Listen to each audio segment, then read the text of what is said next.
We are Frankie and Tommy. These are yesterday's highlights, where Monday showed up looking like a divorced cop. It's how people have gotten so used to being wound tight, especially on a Monday, exhausted, half numb, they call it normal. So today, we're going to drag that quiet damage into the light. That is how every man announces he finally felt one emotion. Your live dose of real talk, motivating content and entertaining content. Good conversation and help you start your day right. That intro was built like a drunk shopping cart, but it got there. A little bit of momentum, some perspective, and just enough heat to wake your ass up out of bed and off that couch. That is way more respectful than how life usually gets you moving. You know, there comes a time, I suspect, that you wake up, you look in the mirror and go, nah, maybe it's time to hang it up. That is every man after one bad selfie and a knee pop. A creative heavyweight who went from designing massive toys and entertainment experiences to teaching high school shop and helping kids build real-world purpose. That is one hell of a resume, toys, purpose, and zero fake guru bullshit. I need to lay my head down. That is not quitting. That is advanced problem solving. So I laid my head on the pillow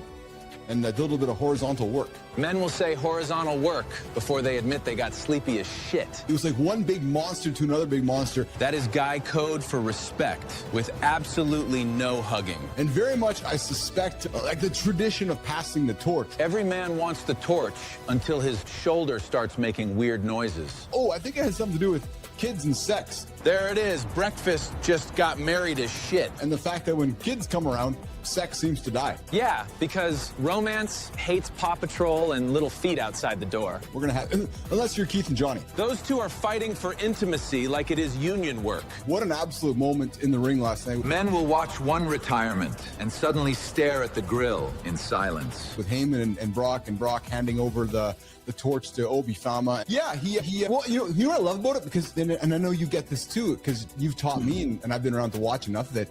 It's the old I'll adage. get the inside scoop from one of my buddies. He handed the torch to Obi Fama. If you are passing the torch, hand it to someone built like payroll enforcement. The other, like, he's a big mother. Like, he's basically like a Brock Lesnar, you know, reincarnate. Big dude, Obi, they had a match last night. He handed it over, and that was his final scene. Left his boots in the ring. That is the kind of exit that makes dads clear their throat. And Paul Heyman came up. They had a hug. He had some tears, and he exited. And it's just really cool, man. So I mean, it's just the talent is perfect. It's terrible for the fucking Raiders, but great for one time. Vegas is incredible if your business model is tourists and bad decisions. Because half the fucking time it's the team from, we get more visitors in that stadium than ever. It's the biggest transient town, right? A whole city built on luggage, bad choices, and zero follow through. So there was a young lady who accused McMahon and Brock and a bunch of the folks at WWE of just a bunch of bad, horrible stuff. That shit turned from locker room talk to courthouse energy immediately. And that's going, and it's making its way through the courts. Oh my God. Yeah, but the key is never stop. As soon as you stop, the body stops adapting. John talks like your knees owe him rent. Brock was the most overrated fake wrestler in history. That opinion just started 6 fights and 1 podcast. Brock just fucking literally, you can see, just fucking cracks. This big fucking guy, he's bigger than Brock. He's like 6'8", probably 330. That is not a wrestler. That is an eviction notice with shoulders. And fucking Brock cracks him. And this fucking guy just about doesn't get back to his feet. They put Heyman with him because they're like, we got this talent, but other than wrestling, he's kind of useless to us. Normally, you fucking wheel someone up. He just fucking boom, kept his legs, picked him back up, brought him all the way. You know how fucking difficult that is? Yeah. So he's been done now for a month. We have never stopped a medication ever. That sentence needs a lawyer, a clipboard, and a second adult. And had it not come back in 7 to 10 days, ever. Wow. Like, so. What is it, peptide? No, what is this, like these new rules that the FDA is walking back on, RFK's in the news, like, so I'm going to sound over, can I just walk into a pharmacy and buy this now? That is every guy the second convenience starts sounding like medicine. Or how, what are these new rules? No, this is going to be fucking great because people ask me all the time, especially with our new business, which is fucking jamming already. Yes, yeah. They ask me, is this legal? And my answer is, right now it is. That answer got delivered with 100% gym certainty, 0% paperwork.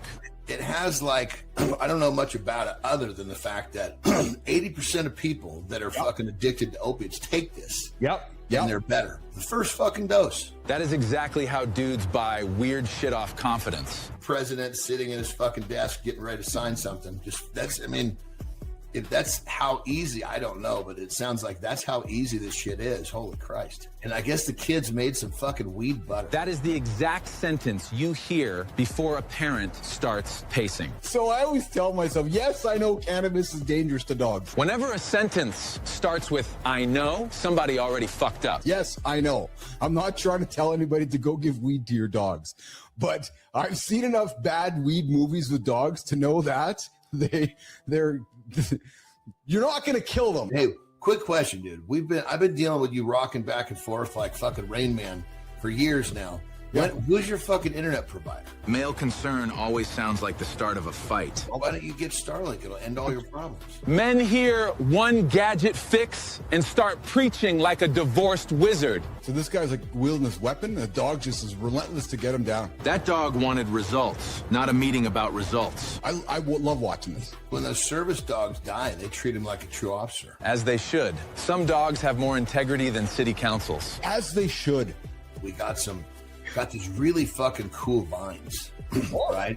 I never suspected as we start spending time together that we would ever use the word lattice on our show. That is how you know the show is entering porch years. No, I'm just surprised that the word lattice got so much of a. Even if we use the word trellis on our show, I'd be like, oh, we're talking. So next thing you know, mornings in the lab with Keith John, watching birds from their trellis while they're growing vines. That is one cigar away from becoming two old legends. We got a guy who's got a Guinness World Record for building a charcuterie board longer than 2 blue whales. That is rich people chaos with salami. I invented this about a year and a half ago. It's called Batter Batter Fetch. That invention was made by a dad who refuses to sit still. And it's for dogs, obviously. And Yeah. It's got foam balls in here. And you can shoot it like this. Go. There we go. I was just busting his ass about internet, and then this happens. I love it. And even though I'm a architecture, product design, woodshop teacher, I was thinking, like what can we do in wood that's like worldwide, it's like amazing. So I started thinking wood, and then I just Googled like Guinness World Record of wood, and I'm like, oh, look at that, there's a charcuterie board. And I'm like, oh, that's pretty cool. So we had to like give it to them and stuff. Ended up being like 550 pounds of food, but Jesus Christ. So yeah, it was an undertaking. This is like that. Almost like buying a real expensive car. The buying, it's the easy part. It's the fucking taking care of it. It's the expensive part. Yeah, so, the idea. Once you get the record, what the fuck do you do with it now? That is the problem with every giant, stupid dream. Storage. And then, interestingly enough, we held the record for almost a year, but then someone in Canada beat us. So we had the record for almost a year, but That's why I don't like the Canadians. That is how men start an international incident over deli meat. You have to admit, it's actually a pretty smart. It is actually a pretty smart theft. You return it. Now, if this item is under a certain price, they just say keep it. What? Because it's more expensive to take it back.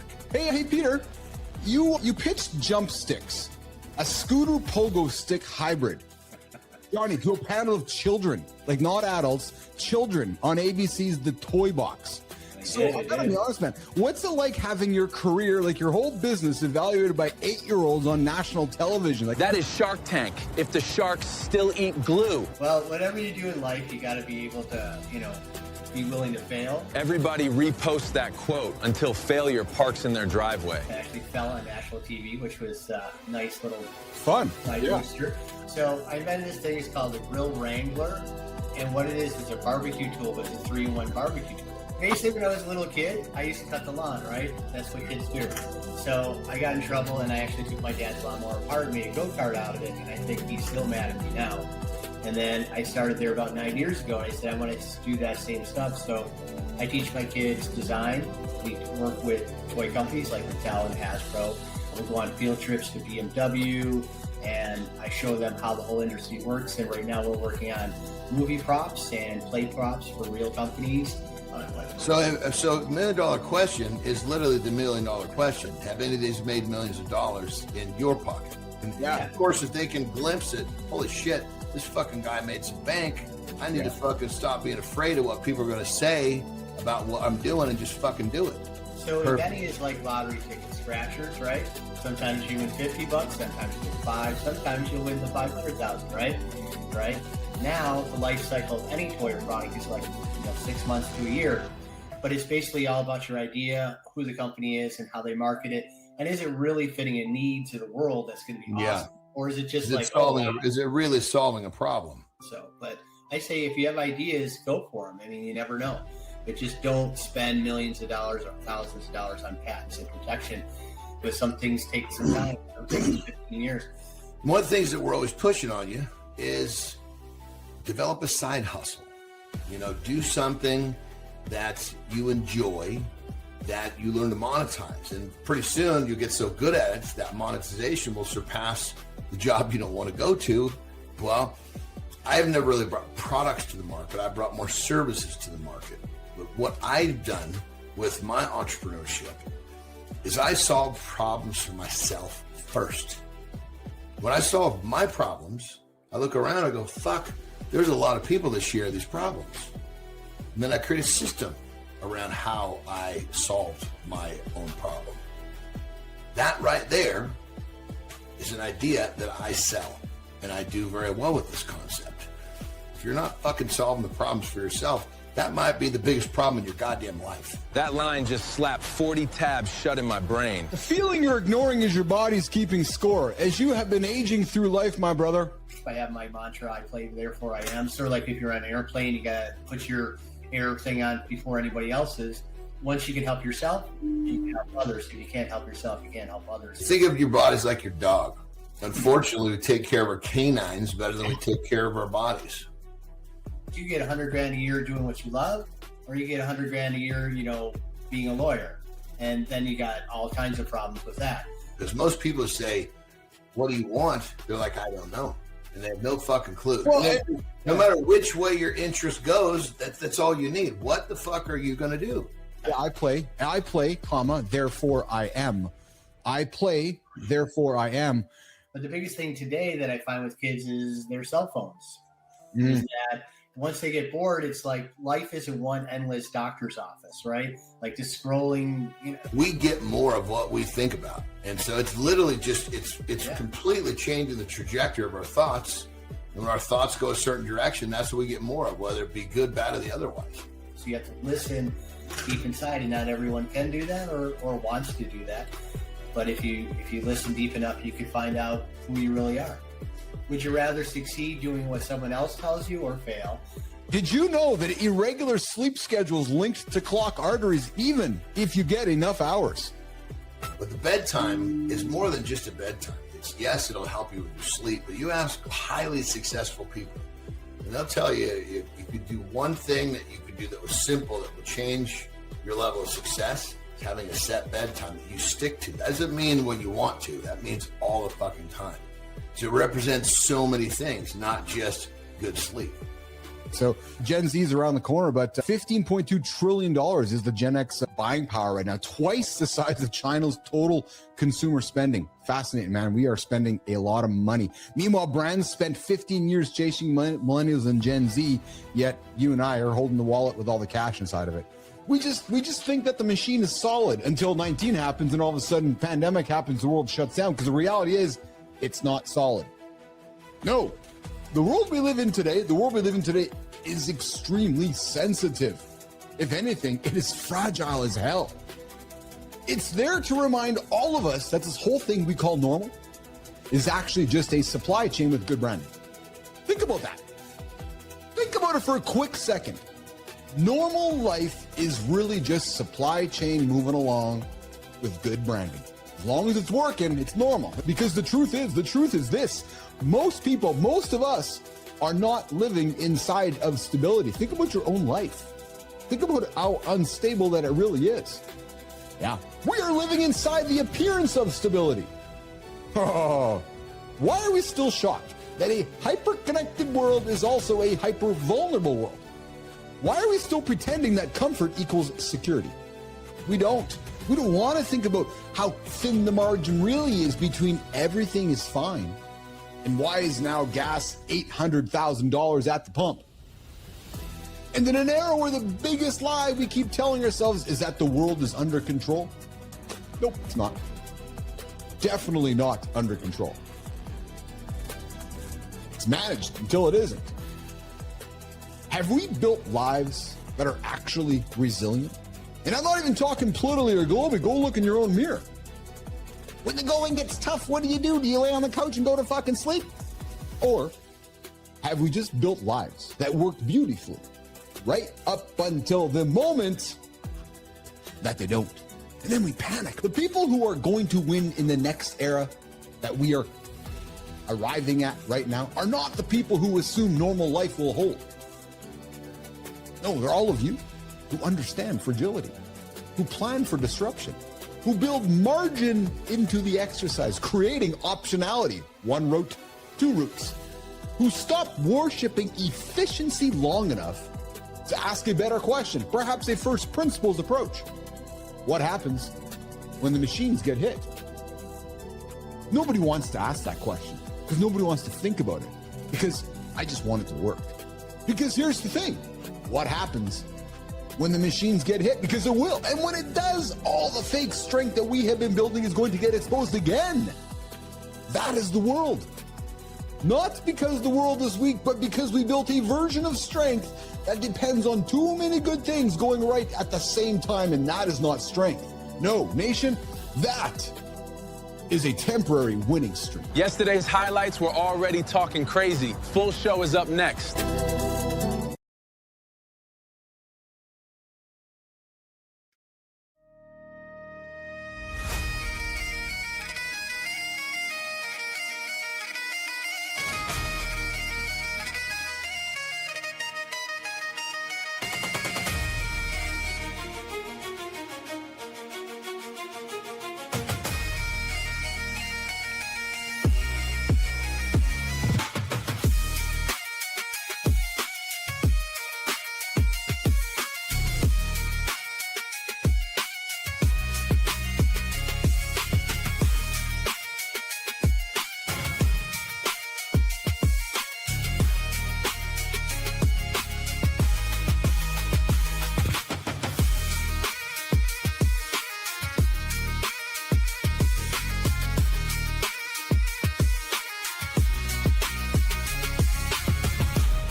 Most couples don't lose desire because the sex disappeared first. They lose it because every disagreement turns into a crime scene. Nothing kills attraction faster than contempt, cheap shots, and that icy little nothing people say right before they torch the whole night. So today, we're getting into how to fight fair. How to stop poisoning intimacy. And how to save your sex life before your bedroom starts feeling like HR with blankets. Only on mornings in the lab.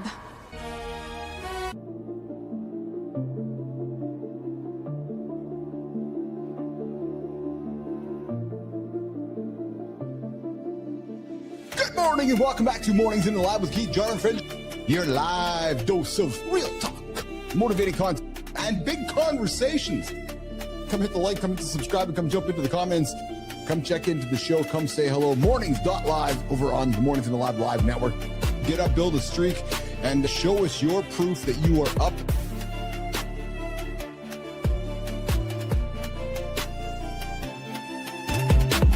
The real story, nation, is that the media we are creating is becoming more programmable. Personality is becoming scalable. And character and the universes we create, well, that's becoming infrastructure.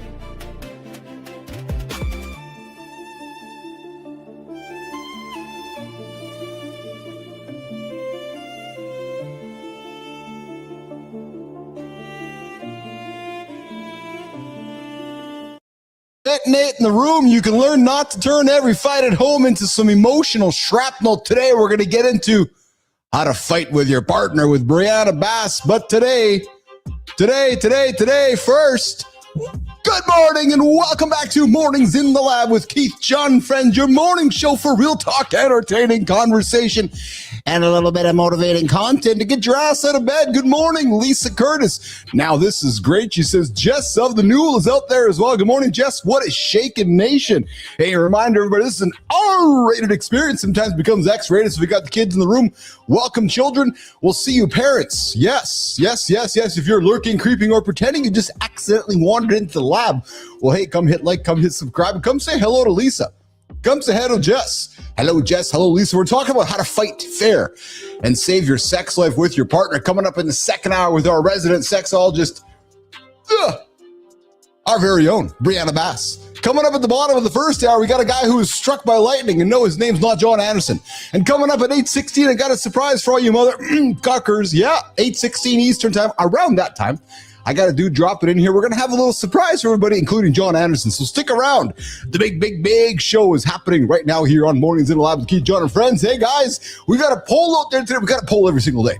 Yeah, we got a poll every single day, and it starts with Kai. Hey, Kai, what's the biggest intimacy killer in your house right now, nation? What about you, Jess? What about you, Lisa? What's the biggest intimacy killer? Is it resentment from past fights? Is it exhaustion, work stress? Is it lack of communication? Like, what's the reason we're not having sex? Do we not know how to fight when we have a fight? It's like, you got to have, like, what is it called? Reconnection sex or hate sex or whatever it is. We're going to have that conversation. But guys, what's the biggest intimacy killer in your life? I'd like to know that. And of course, today's daily question goes like this. If you fought fair, how would fighting fair? Yeah. Hey, Jimmy, fairer. If you fought fairer faucet, how would that change your physical connection with your partner? So if you fought fair, would you want to have sex with her harder or softer? Or him? Yeah, sorry, not the her or him thing. It's, hey, and for all you snoozers out there, I'm just wondering, are we hitting the 3 digits here today? Almost. Oh, hey, what do we got? User www, yeah, intimacy killer, lack of desire. Hey, what's going on, user? Where are you joining me from this morning? Good morning. Welcome to the big show we call Mornings in the Lab with Keith, John, and friends. Hey, Jess, I'm divorced too. I'm divorced. Might not be the best person to ask, and I am single. Hey, Jess. Hey, we got a single. We're doing single matching. Hey, Jess, I was reading this morning on Tinder. Hey, Tinder, 63%, close to 70% of folks on Tinder, all men.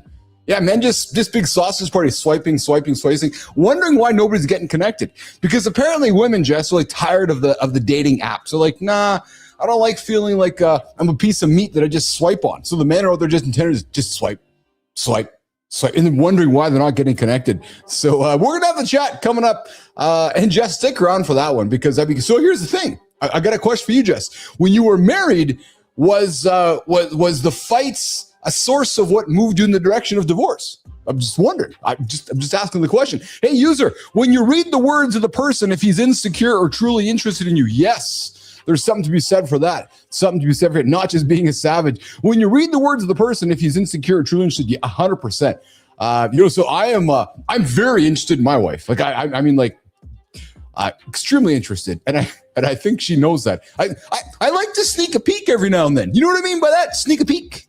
You know, so my lovely wife might just be, you know, changing her clothes or making her way to the shower, and I just like to sneak a peek. Yeah, just like to sneak a peek. We got David Kirkland, finance, joining me. Too many people fight to win. Yes, this destroys the relationship because the loser changes the perspective of others. You know, Jimmy, Kai, I gotta tell you guys something.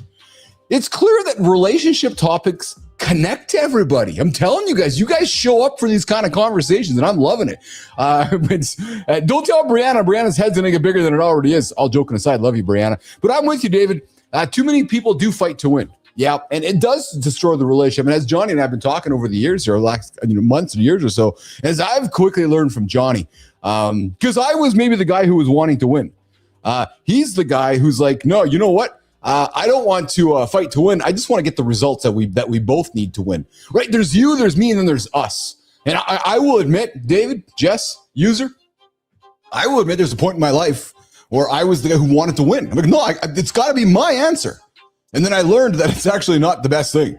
Yeah, 100%. It's just like, nah, you know what? It's just whatever's best for us instead of best for you and I. Auctioneer energy, by the way, very hype. You know, my brother Maurice is an auctioneer. Give me five. I don't even know how to do the auctioneering stuff. Jess says, and he was a yeller, so it just doesn't work. I shut down when I'm yelled at. David says, Jordan Peterson is a great talk about this. Yes, you're right. Jordan Peterson does have a great talk about this. Hey, and David, so does the handsome chief Keith Bellis too. Yes, every single morning live right here on Mornings in the Lab. The show for the generation that we call X. Hey, stick around for my monologue coming up in about an hour.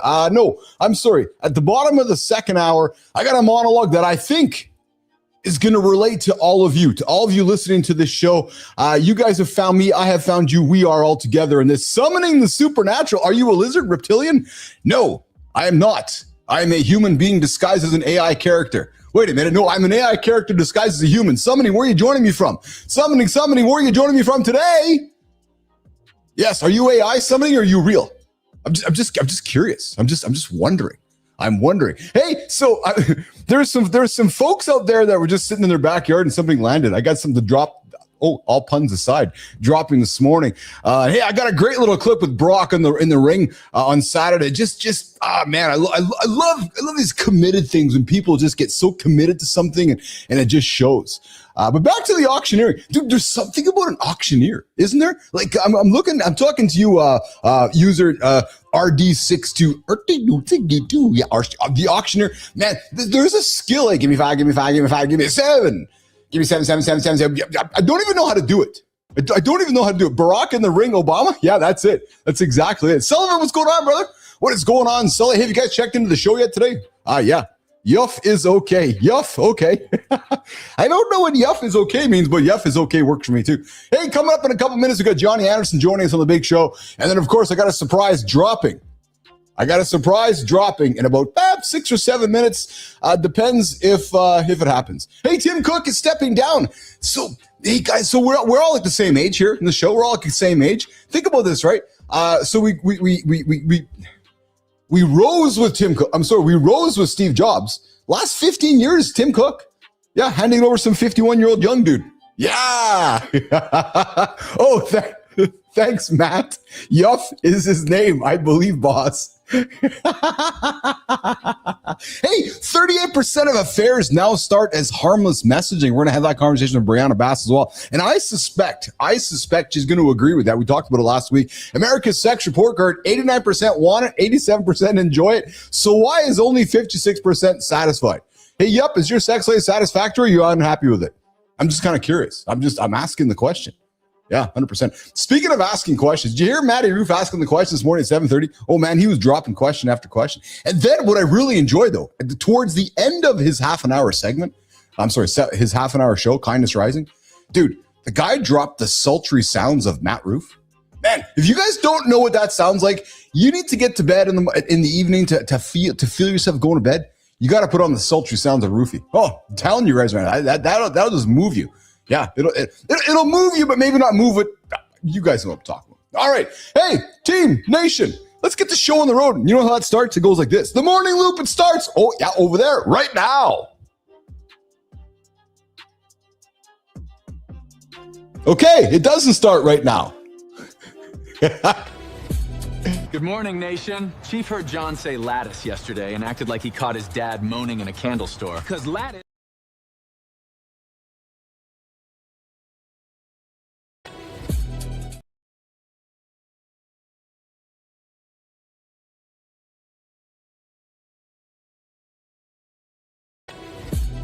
Good morning, nation. Chief heard John say lattice yesterday and acted like he caught his dad moaning in a candle store. Because lattice is not a casual word. That's soft inside, bird watching, vine training, peaceful bastard vocabulary. Exactly. We call him the big dog. But underneath all that bark, John's one son had away from tenderness. And Brianna's here today, which means that sweet little garden energy could turn reckless real damn fast. I'm pretty sure John's gonna walk in respectful, then drift straight into penis size and whether girth gets the love it deserves. So let's start the morning loop before John gets in here and makes this shit weird.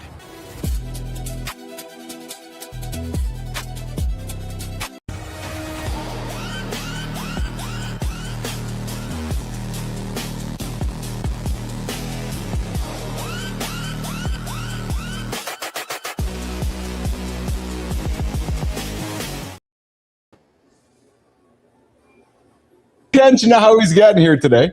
Yeah, just head down, ignoring everything happening here. Jimmy, get him off the stage. Jimmy, get him off the stage. I gotta have a little chat with my brother here. Jimmy, get him off stage. Yep. Get him off stage. There we go. Gotta remove him. There we go. So, brother. I bring you up on stage. I bring you up with a nice RX-7, and you're just sitting there, head down in your own little world. But I love you, Jimmy. Bring him up. Team, what's going on with the cameras, man? You guys trying to sort it or what? There we go. What's going on with my team there on the cameras here? You guys all sorted out back there or what? Well, I'll tell you, you bring me up here in a Mazda, I'm not going to pay attention. Fuck, man. What do you want from me? An RX-7. Dude. You bringing me up in a fucking Mazda. What do you want me to, come on. It's like, it's almost like I don't acknowledge negativity. I don't acknowledge cars I won't drive. Oh, shit, you're funny. You know what's funny, though, dude? The RX-7 was my introduction to like this rotary tax motor, this new motor, because I kind of wanted an RX-7 for a while growing up because they were a cool car. They were in when we were young. They were very interesting. A rotary motor was like it's like a whole cult of people that just loved them. Yes, and I don't know what the hell it meant, Johnny, but that was my only time where I was like, okay, some rotary tack engine with the Mazda RX-7. Well, I actually went as far as to understand it because I was like, I was too rotary. What does it mean? Oh, okay. So, so basically, it's. I mean, this is a real fucking stripped version, of course. Yes. Of course. Ultimately, a normal car has a piston. So this is the movement that has to happen, which is start-stop creates this massive vibration. Yes. That makes sense. Yeah. So rotary, it doesn't have pistons. So think of like a wheel going around and and this is not, don't take this verbatim, but this is how I understood it. So think of like a wheel going around. Instead of piston, you have like a little notch in the wheel where gas drops in, it goes and fires. So it's propelling this wheel faster around in a circular motion, which doesn't create the up and again versus the up and down. Okay, so that's why they would rev so high and be smooth. Oh yeah, that makes sense because it was instead of doing more of this, going faster in a circular motion, which is a completely different concept. Well, and it had such unique sound. Remember, it had a unique sound to their engine. Yes, yeah. Breaking down cars with the mechanic, John Anderson. I mean, if a real mechanic's listening, he's going, okay, he understands the circular motion. That's about it. Oh, I love it. Dude, we got a big show here today, man. I got a surprise coming up for you here in a few minutes. I'm suspecting so. And then bottom of the hour, we got a guy who was struck by lightning. Yeah, and he lived. Ooh. I've heard weird shit about that. I have no idea if it's ever true. Like, me too. People get struck by lightning and they become like different people. Sometimes good, sometimes bad. Yes, I've heard the same thing actually. You always like the last time I heard one of these fucking wives' tale, the guy became a genius. Now he's fucking retarded with 16 heads. Which one is it? And then we have Brianna Bass joining us at the top of the hour, of course. And dude, I got to tell you, man, it's very clear to me that our audience and our community loves relationship talk because people show up. People show up and they want to hear. We're talking about how that relates. We talk about a lot of topics. Some are gonna strike people. Some are not because of relatability. Yeah, relationships. Oh, I mean, fuck, man. It's all of us. Yeah, everybody has relationships. Yes, and if they don't, they're trying to acquire one. Yes. Speaking of acquiring, I was just saying before you dropped in this morning, Tinder dropped this morning, Johnny. Tinder, 63% of people on Tinder are men, just swiping to sausages. Like there's no women out there at all, actually, on the Tinder platform. 63%, that leaves what, 37? Yeah. That's probably better odds in a fucking bar. Yeah, you're right, actually. Yeah, it's hard to argue that. So I mean, dude, in a bar, you was always fucking 2 to 1. Yeah, oh, for sure. Sure. Yeah. I mean, what is, I can do the math on 37%. I guess that'd be similar. Yes. Yeah. Today we're talking how to fight fair and save your sex life. But before we do that, Jimmy, I found this. So Kai, I found this video, man. I know we got useful saying got struck 3 times and stood it up. And I got a video, man, Johnny. I got to show it to you. Like, I don't know what the fuck is this, man. Have you sumo wrestled before? Do you have any interest in sumo wrestling? When I started going to Japan. Yeah. They loved fucking just, people that did different shit. Yeah. Right? Yeah. Something they were always interested in me because I came from that background. Yes. And I was like, fuck, man, get me in a sumo wrestling ring. Yes. But they were like, it was one of those things to where it was like, they said it was so traditional and, They said it was not just an easy thing to do. I suspect it's not that easy. Because they would have basically, I guess a better way to put it, they would have had to put me in the farm leagues because you can't just go you kids can't go say, be like saying, hey, I want to be a receiver for Tom Brady. Yes. Because I won the gold medal. Yes. Well, that's great, but you gotta fucking learn to play the game. Well, Anderson, I got a little fun with this morning. I went to the farm leagues because I'm curious about sumo wrestling. I went to the farm leagues. Dude, I got a guy Kai, let's bring him up. Ramon Velez, who is sumo wrestling on his birthday. Let's bring him up on screen, Kai. There he is. Listen. We have a birthday boy in the lab today. Tommy? What the hell, man? Everyone's got to have a hobby, dude. You're kind of ruining the party here. Don't listen to him, Ramon. Welcome back to the lab. It's good to have you here, Ramon. Happy birthday! What's up, guys? How you doing? Happy birthday, Ramon! Thank you. How are you? How's it going? Is that you in there? That was me, John. That was me. That's your baby boy in there. I was getting some rounds in with the sumo guy. Let me tell you something. That guy was fucking awesome, man. He was awesome. I went to this. My wife took me to a sumo and sushi event and surprised me with being up there in the ring. And let me tell you something. That guy, he was built like a tank. He might look like a pillow, but he's built like a tank. So that was like at a restaurant where you could get up and almost it kind of was. So it was a nice event they have. It's a traveling not like traveling circus, but it's an event that travels around. It's called Sumo and Sushi. They go to New York, Philadelphia, San Diego. They kind of tour. They tour around. Sense. Yeah. And in Japan, dude, that is like the top of the top sports. Oh yeah. Let me tell you something. This guy, right? So his name is Ryu. According to like his portfolio that they had, he's like the equivalent of a D1 wrestler in Japan. Yeah. So whatever the Japanese D1 college is, that's what this guy was. And super nice, super cool, so we kind of played around a little bit, but like I tell you, he is built like a tank, my man. I thought, the cool part about it, because what I really wanted to experience was just that force of the sumo. So when I was trying to push him here, and there's one part where he actually puts his body on me, I was like, wow, this guy is like a linebacker. Yeah, for sure. But, Aki Bono, I don't know if you know sumo. Yes. Grand champion. He was a buddy of mine before. When I met him over there, we hit it off. Oh yeah. Go to his restaurant. He just passed a few years ago, which was really sad. Yeah. He was. Like when I got to talk to him and understand more about sumo. I mean, when you're in that high league, when you're in that top league, you get a fucking retirement. What? Yeah. Full blown Really? fucking retirement. Yeah. So check this out. Akibono, I mean, it was massive, 6'8", 500 some pounds. I mean, he was just a god over there. And he became kind of bigger than sumo, restaurants and appearances and movies and shit.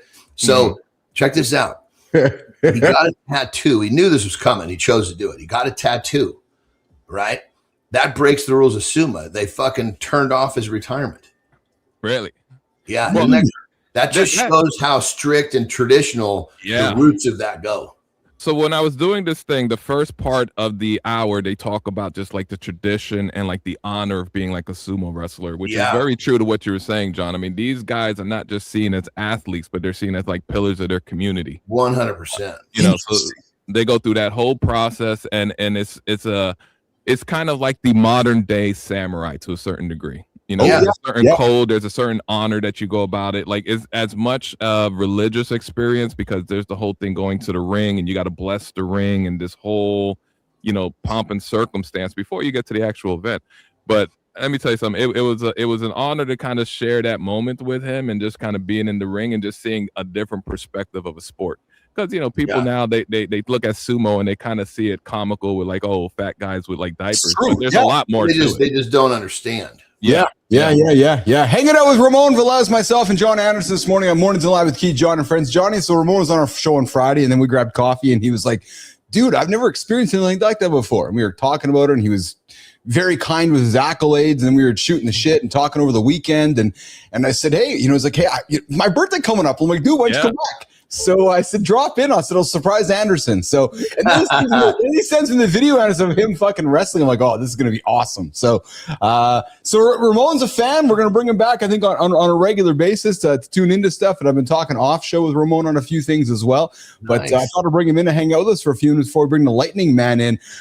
Hey, guys. Well, he had one statement that fucking told me that he understood what we were doing. He's like, well, you push them until I can't remember the exact word. You push them until they choke, then you back up, then breathe, then you double down. I was like, okay. My brother just explained the whole fucking capture the audience in one fucking simple sentence. I like this guy. Yeah, me too. Hey, so Johnny, we've been watching Thor's journey to, I guess, his world record coming up in May at the Enhanced Games. Got another video clip from the table here. That's where this epic spot, 470 kilogram dead. Check this out, Johnny. I'd like to get your I love getting your color commentary on it. Here's Thor doing it, man. 470, the 470 dead. And that's actually his training facility in Iceland right there too. Oh, is that where it is, eh? Yeah, interesting. Yeah. So he's I know, I suspect. Let's do a little test on your verbiage, Keith. What is that bar called? Is that an elephant bar? That's an elephant bar. Good job. Oh no shit, yeah. So could you tell because it looks so long? Yes. Well, I mean, not because he's only going to be pulling on the bar. He's going to be pulling a break the world record, and it's the elephant bar is part of what allows that much weight to go up. As we've discussed in the past, like when you watch him pull, that bar will give him 4 inches of bend in the bar before the weights leave the ground. That that changes the game. If that bar didn't bend, yes, it literally would be a different world. That's the world record on it's kind of like an open class world record. Oh yeah, because there's no give, right? It's just I understand that. So this one has give. If you went to a non-elephant, like I think they used to call it a Texas Power Bar. I know they've changed all the names, but fucker, dude, there was nothing. No shit. Yeah, it didn't there was so little bend. I mean, when I say nothing, you had to have like 900 pounds on it to bend. And back in those days, nobody was pulling 900. John Ramon, so he just posted an image of this one. He did not actually do the lift. He posted a little bit later. But then I threw this one on here. Ramon, Keith, and John were talking yesterday. On Saturday, Brock hung him up. And John, check this clip out, man, because and you might understand this from being in the ring, but apparently when they show the X, watch him show the X. Watch Brock give the X to Heyman. That's to say, no script. This is real. Apparently, Johnny, that's what I was told, which is the X tells your partner that this is off script. This is now real life right now. Anderson. Yeah. And the only reason he did this because he's having a hard time talking. Oh yeah. Okay. So he would, at that point, he's just Heyman knows. And Hart, those were like my two main guys. Brock, Randy Orton is one of my also favorites. So I kind of go deep in the well. I haven't watched it recently, so I'm a little off on the current stories, but I enjoy it. That's awesome. awesome. You know what's fucking crazy about that? Yeah. Is so that stadium, I don't know how many people that fucker holds, but it's big. Right? Allegiant. Yeah, about 85,000. Yeah, and the WrestleManias are fucking pretty much sold out, right? Yep. Yes. And you're talking about that ring is basically 20 by 20. You know, I don't remember the exact measurement in the center of this fucking thing. Yeah, yeah. You know how little that is compared to that arena? Yes. Oh, yeah. And then it's like that many people showing up to watch an ant. Two people in the fucking ring. I mean, it's talk about these. The WWE has like literally created a new level of fucking putting butts in seats. Yeah. They've been doing this. They've been doing this. Go ahead. They haven't done it once. They do it twice now because WrestleMania is a 2-day event now. Yeah, totally. And they've been selling these fuckers out back. You know, I mean, they've been selling these things out, and they've sold out over 100,000 people, I believe, in WrestleMania. You know how hard that is to do. Unbelievable. It's phenomenal to watch. I mean, I've been to a couple of live events, and I could say from that alone, it's a phenomenal event. It's loud as all hell, let me tell you that much. Yeah. But it is phenomenal with the pyrotechnics, the lighting, and then the actual event itself. It's a great show to watch, and I think, you know, the WWE has really solidified that entertainment in that genre. John, I want to ask, because I've heard you you used to do some professional wrestling. What was your finisher, John? Did you have a finisher? Yeah, so because you have to kind of, I mean, you could choose one that everybody knows, but to have your own tailored one. So it was called the Strongman Slam. Okay. And that was my name was Strong. Was basically I came from Strength World, so my name was Strongman, John Strongman Anderson. And basically, think of like a Samoan drop, but instead of having them on your back, I had them up on the shoulders. Oh, okay. So his belly button would have been like right here. That makes sense. So I pick them up, you know, get them. You know, and I could get them like when they're, you know, all fucked up on the ground. I get them up. They're just still fucking over like this. They're bent over. I just stick my head in and up they go. I grab an arm, grab a foot, up they go, turn towards the fucking hard camera and pow. Hey, we got a guy coming up after a lightning strike triggered a total neurological collapse. This former adventure photographer, Johnny, he's survived by using live honeybees to literally sting himself back to health. Coming up in a few moments, we got John Fulbright in the lab joining myself and John this morning on Mornings in the Lab. Right now, we're hanging out with Ramon Velez. It is his birthday today. Happy birthday, brother. He's 37 years old, I think he is today. Bullshit, actually. What are you, 49?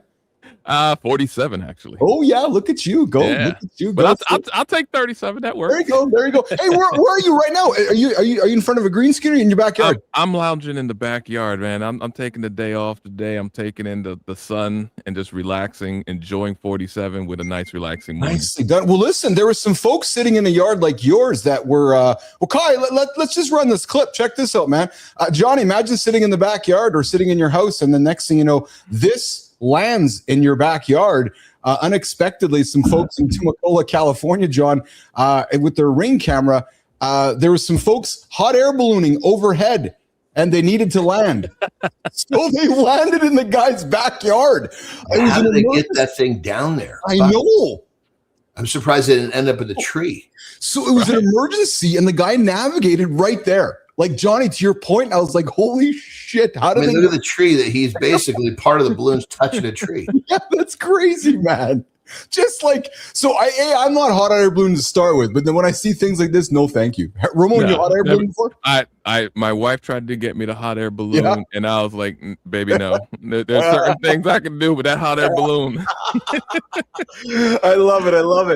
Well, listen, Ramon, what do you got going on today, brother? You're taking the day off. We're gonna keep our show rocking and rolling with John Fulbright. What do you got going on today, brother? I'm not doing much. My daughter's gonna take me out for lunch, and I'm just gonna enjoy the day and just relax. So it's gonna be a fun day overall. I'm starting it off great with you guys, and I'm gonna end it off strong. So thank you very much for having me. Awesome. That's what I'm talking about, brother. Great to see you. So much fun, man. So much fun. Thanks for playing along with me today. I'm glad we're texting. Let's keep in touch and chat later, okay? Yes, sir. Talk to you later. Have a good one, guys. Awesome. Ramon's out of here. Keith and John are hanging out. We got John Fulbright joining us here in a quick minute. Johnny, I thought you'd enjoy that, man. I've been talking. Yeah, that was cool. That was really cool. I've been talking with Ramon, and he said to me, he's like, you guys are making some stuff that I haven't seen before. And he was showing it to some of his colleagues, and I was like, yeah. Well, see, here's the thing. Hearing that from that dude, that he's in means the industry. I mean, when you hear it from just a normal guy, well, fuck, of course you haven't. Yeah.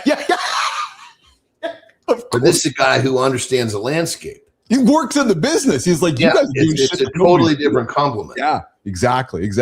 All right, speaking of doing things nobody's doing, this guy did something that listen, he's a storm chaser, been struck by lightning. His name's John Fulbright, the man who let bees sting him back to life. And now he helps thousands do the same. Kai, Jimmy, let's run the clip. Sophia Grant, Keith Bellis, John Anderson, and John Fulbright this morning on Mornings in the Lab. He built his life in the wildest places on Earth. Mountains, rivers, desert canyons. John spent 35 plus years as a wilderness guide, adventure consultant, and professional photographer. His office was wherever most people turn around. Then in 2004, lightning found him. Not the kind he was watching through a lens, the kind that changes everything. That strike cracked open something he'd been carrying since age 12, a dormant Lyme disease from a childhood tick bite. He lost 60 pounds, Lyme plus 4 co-infections. His nervous system was being taken apart piece by piece. And then he hit a wall nobody talks about, the kind where you stop wanting to live. Doctors had nothing left. Every conventional option had been tried. He was on his own. That's when he found Hoshindo, Japanese meridian apitherapy, live bee venom along the body's meridian points. The bees did what medicine couldn't. He came back. Not to the man he was before, something more. Today, he works globally, bringing Hoshindo to patients who've been told there's nothing left, the ones medicine gave up on. Last thing, his childhood superhero was Shazam, a kid transformed by lightning. He lived that story, and he still photographs lightning. John, welcome to Mornings in the Lab. We're happy to have you here today.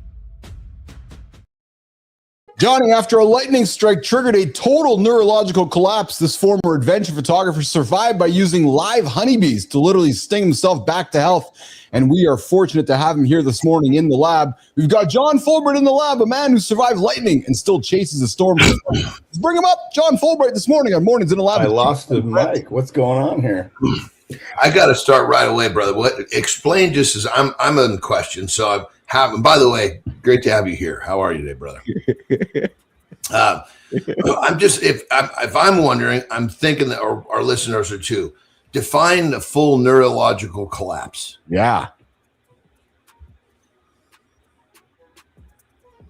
Oh, I think we're having some audio. John, can you hear us? John Fulbright, can you hear us? I think he came in and spoke. So yeah, we can have some. So John, can you hear us okay here? We heard you when you first came in the room there.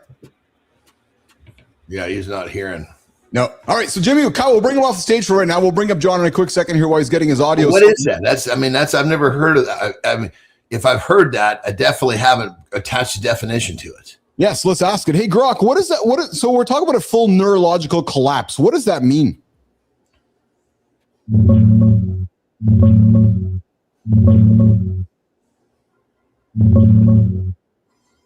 A full neurological collapse means your entire nervous system basically short-circuits. In John's case, the lightning strike woke up dormant Lyme that had been sitting there since he was a kid, and together they wrecked his nerves. He lost 60 pounds, had constant pain, numbness, weakness, brain fog, and eventually got to a place where he didn't even want to live anymore. Doctors were out of answers. That's when he turned to live bee venom therapy. Want me to pull up that hot hair balloon clip from earlier while we're waiting on him? No, we're good. Thanks, Grok. That's that's interesting because if it woke up, like it's saying woke up nerves, or I think she said lines that had been asleep or whatever she said, you would think that would be a positive thing. Yeah, well, it's so, and I guess neurological Lyme disease as well. Let's try him up here again. Kyle, let's bring him up here again. John, have we got you? John? He looks content sitting there. Yeah, he's just sitting there waiting. I don't think he knows he's been brought up. All right, Jimmy, we'll knock John Fulbright out. Hey, John, if you can hear me, head over to the private chat there. We're the producers are helping you out there in the private chat to get you organized out there this morning. Hey, Johnny, how was your day yesterday? What'd you do yesterday? What'd I do? Let's see here. I had good morning, good nap, good filming, great workout. Yeah. Went and hung out with my brother a little bit because he lives down here because I'm not going to see. He I won't see him before we leave, so I just went and hung out with him a little bit. Okay. Yeah. Yeah, we had kind of a fun conversation about Terry's got this thing going, and he's actually got a lot of information, so it's kind of fun. And I love to talk to him about stuff he likes to talk about because it really raises his spirits, and he's he's definitely in kind of a struggling part of his life with what he's going on with his he had a brain tumor, Anyway, you told me that. Yes. Yeah. Anyway, so because Terry's got this thing for she really wants to get her pilot's license, and so we're looking into doing that. And so I was just talking to him about airplanes and pilot's license, and it just he lit up like a Roman candle, which was good. So it was nice to see him really feeling happy before I left. Did you say Terry wants to get her pilot's license? Yeah. Oh, very cool. No shit. Yeah. Yeah, it'd be because it's come from Johnny. Like, where does her interest in that come from? Probably knowing that she can do whatever the fuck she wants whenever she wants. No, but that's pretty cool though, man. Like, just because not everybody wants to be a pilot, so to have some interest in that and curiosity in that. She doesn't like she gets bored, and she doesn't like to be bored, which I totally get. Yeah. Her whole life. It's kind of interesting because when I came into her life and the kids were gone, and she always, excuse me, she always worked because she liked what she did with training people and stuff. But then when kids were gone, I was like, right, babe, well, listen, you don't have to do shit anymore. Your fucking American Express has no fucking limit. Enjoy life. And that sounded great, but it left her with these fucking voids of like, massive interest was gone because the kids were massive interest. Yes. And so she's kind of bounced around with, different stuff that she's investigated and liked. I mean, she does has things that she does, but being a parent monopolizes.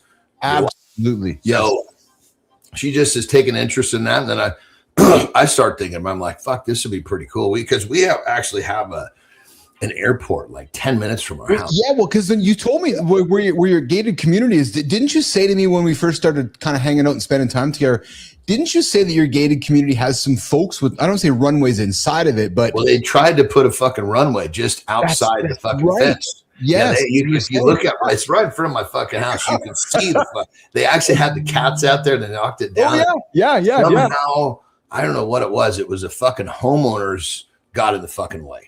Okay. It was a liability. Yeah. It's because it's on the homeowner's land. And so anyway, but the airport's fucking 10 minutes away because then you can, and it's, anyway, so I thought, fuck, this would be pretty cool if we end up, she got her license, we had an airplane, we could go see friends for a weekend. You just get into, rather than, spending, 6 hours in the car, you're in there for fucking 90 minutes. 100%. Oh, fuck yeah. Yeah. I'd say, hey, Johnny, why don't you and Terry come for dinner? Just flying up over the border. Yeah, I realized, an airplane's 100% write-off, which I'm going to be looking for, to cover myself for this year for sure. Yeah. And then my brother actually has the idea. He's like, look, he goes, here's what a lot of people do. Just think about it, because this is all fucking brand new to me. That's pretty cool, man. He's like, look, he goes, if you buy her a starter airplane, because she's gonna fucking land it hard. She's, you don't want to buy her the one she wants now, because it's like buying which I made the mistake. I bought our fucking kids, fucking Porsches and Mercedes for their first cars, and they fucking trashed them, not on purpose. Yeah. They need a car if they run into shit, it's not a big deal. It's not a, $4,000 fairing you got to replace. You know what's crazy how, we talk and stories come up and we share life stories and things just weave in. So dude, you tell me Terry wants to be a pilot with her own airplane. John Fulbert, I hear you, brother. We'll bring you up in a couple minutes here. So Johnny, when I was going to college in Kelowna, I went to college in Kelowna, British Columbia, for a year. And there was a flight school there. And I had a buddy who's getting his pilot's license. So I'm 21 years old, young, dumb, and full of cum, and no good decisions ever being made. He's like, hey, I got to get my flying hours in. You want to come flying with me? Yeah. So fuck, you're not supposed to do that when he's getting his license.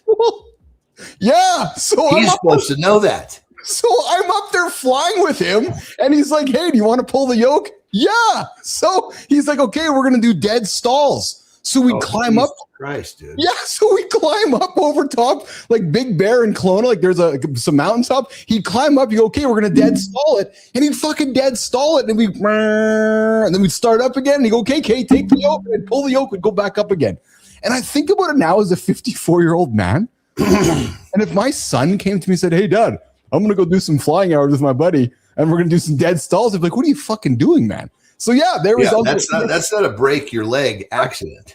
No. That's a break your life. Your life is over accident. Just dumb. Like when I think about it, but just fun. So when you said to me that, Terry, I'm like, oh God, I got to drop this one to Johnny because I remember like it was yesterday. Rob Gallagher, and he's like, hey, he's like, Keith, he's like, we could fly home over this weekend to go see your family. I'm like, no, I'm okay. I'll just stay home because we had to go fly over the mountains and everything. On that level, because this guy clearly was not managing danger properly. No, he didn't actually. Terry's got she has in almost every situation I can think of. Yeah. She fears for her existence or her life way before it enters my radar. Oh yeah. So there is no, she's not going to take fucking chances. That's not her. Well, I'll tell you who wasn't taking chances. He's got his audio sorted out, Johnny. Let's bring him up. Johnny Fulbright, the guy who was struck by lightning and brought himself back to life with bees. Johnny Fulbright, it's shaking. How you doing? Top of the morning. Nice to have you. Thank you for having me on here. Yes, thank you. Where are you joining us from today besides in the green screen clouds of lightning? Where are you coming from today? Taos, New Mexico. Nicely done. Yeah. So tell us your story. You're struck by lightning. Bees save you. Period. Yeah. It's a funny story for sure. I didn't like a lot of Lyme patients actually. So hold on. You said Lyme, like as an LY, like Lyme disease, right? Lyme disease. Yeah, okay, exactly. Johnny, that's what it is. Okay. So when I was 12, I got bit by ticks, got sick, didn't know that it would be a long-term thing. My immune system seemed to hold it in place for years. In 2004, after getting hit by lightning, burning my insides, basically my system fell apart. And by the time I realized in 2014 that I was dying of Lyme, I was disabled, fully suicidal. Basically 50 different symptoms, couldn't sleep, tremors, no memory, heart palpitations, couldn't smell, couldn't sleep. Just my immune system was in collapse. And then when I found out I had Lyme, I was like, no way, that I haven't had anything to do with ticks since I was like a kid. And it was just kind of the gift of the lightning. And so having spent 10 years recovering from lightning, I wasn't about to just start eating handfuls of antibiotics. And doing my research, I just basically was looking for solutions. And a friend of mine said, well, there's this woman in New Mexico that uses this ancient Japanese method called Hoshindo, which is essentially acupuncture with honeybee venom. And there's some killer shit in ancients, and like the things that we forget about are unbelievable. Well, exactly. And this is used daily today in China and Korea and all throughout a lot of Asia still. And it is just one of the most powerful things ever. And when I'm sure Big Pharma helped us forget about this because it works, and it doesn't help their subscription model. Well, exactly. It's a very affordable thing. Like when I was at my worst, I called a center in Arizona, and for the symptoms I had, they said it'd be about $300,000 cash to get IV drip antibiotics for maybe 9 months. And there was just no way I could afford it. They didn't take insurance. And so I thought, well, I have nothing to lose. I better try this bee thing, even though I thought it was honestly ridiculous. And but at that point, what do you got to lose, huh? Well, I had nothing to lose. I was already, I went from, being very capable outdoor athlete to not being able to lift my brand new little baby out of her crib. And I basically, as soon as I tried the bees, I couldn't believe it. Within 2 hours after my first treatment, I went back to the river. I hadn't kayaked in 2 years, and I was able to start doing flips and all kinds of tricks again, like I hadn't missed a day. And that was about 11 years ago. And now I've got, thousands of patients throughout the world that I coach. And this is just one of the most powerful things that you can use because, bee venom is water soluble. It's all natural. And because it's water soluble, it goes through every cell in the body. So it's not. What was the timeline that you were that you were not functioning the way you should have before you from the accident to the bee treatment? What was that timeline? How much of your life was that? About 11 years of slowly getting worse and not knowing what it was. Wow. You know what's crazy, Anderson, is that and Fulbright, that it seems like over the last half dozen or so years, there's been this constant stream of celebrities who have this Lyme disease, and then I read a story that it was actually, why are celebs getting Lyme disease all the time? And it's like, because I guess when folks have some bucks, they get off the normal path, go off the well-beaten path into places where there's ticks, and next thing you know, they're being bit. They're not being noticed by it, and then time goes by. Avril Lavigne wakes up, or it was Bieber. There's folks that wake up going, "What's wrong with me?" Oh yeah, Timberlake, all these guys. Yeah. What's that, Fulbright?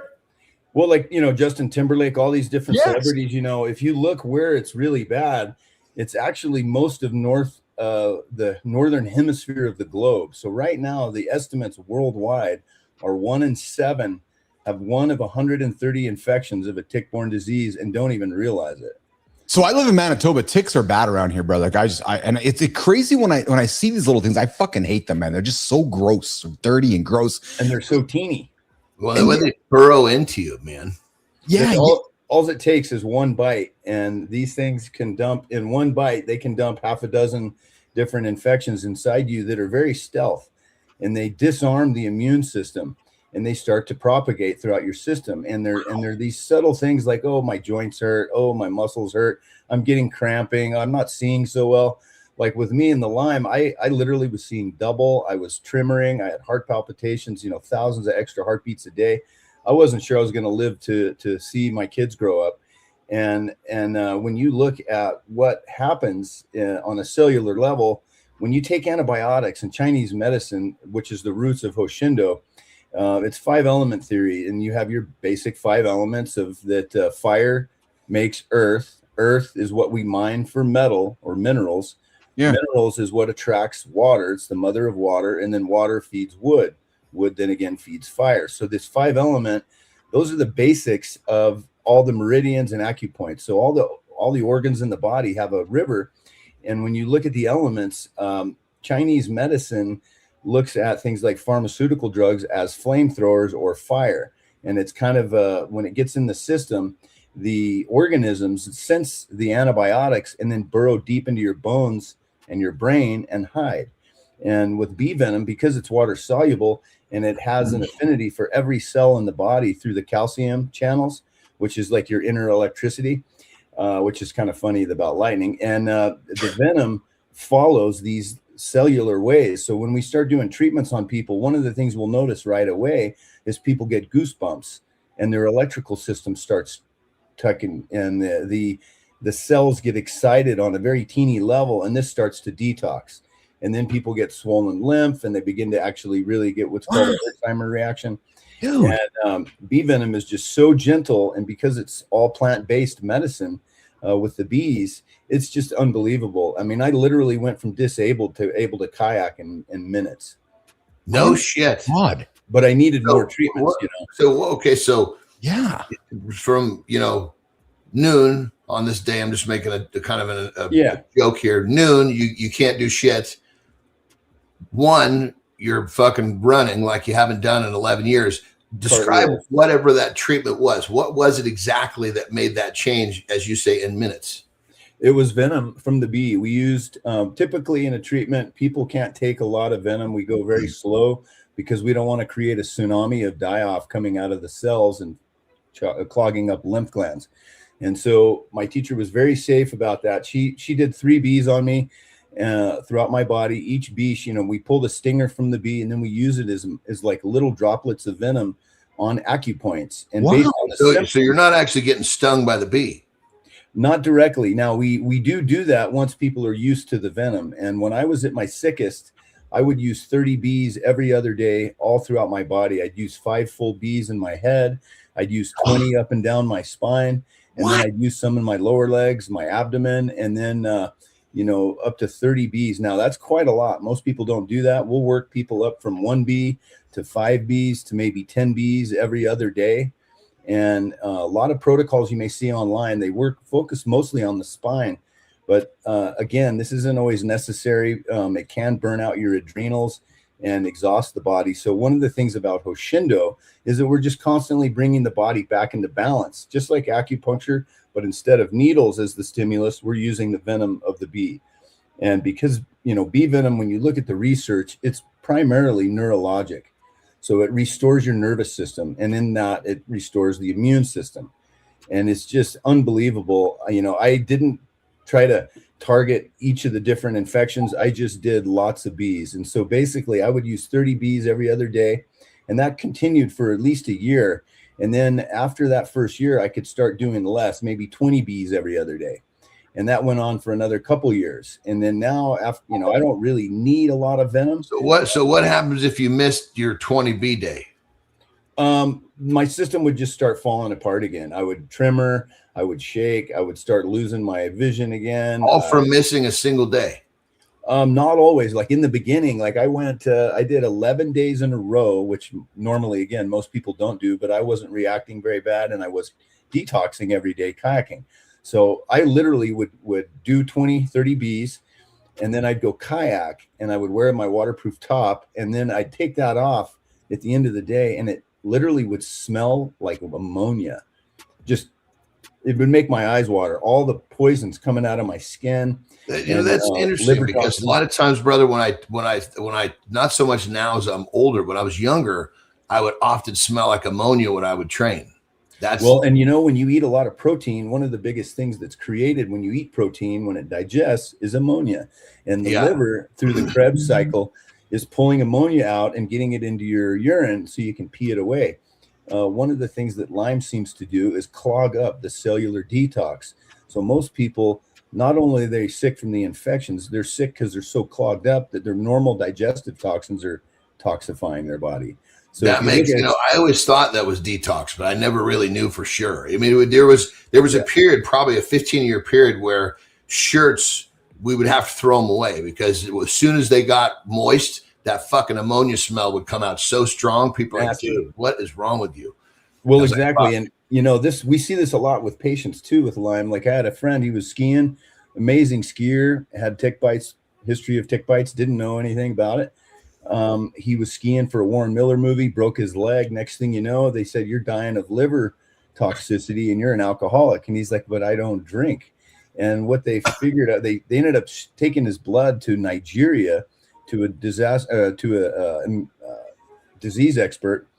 And that doctor basically described that he had Lyme disease. And so one of the big common things with Lyme is once you're packing a big infection, it destroys the liver, and it really affects your ability to clean yourself. So internally, you just get this extremely dirty fishbowl. So it's really, most people underestimate the level of detox you need with a thing like Lyme disease. But that's really, all these celebrities that are going to, the Hamptons and Montauk and out there, those are endemic areas where there's ticks everywhere. Wow.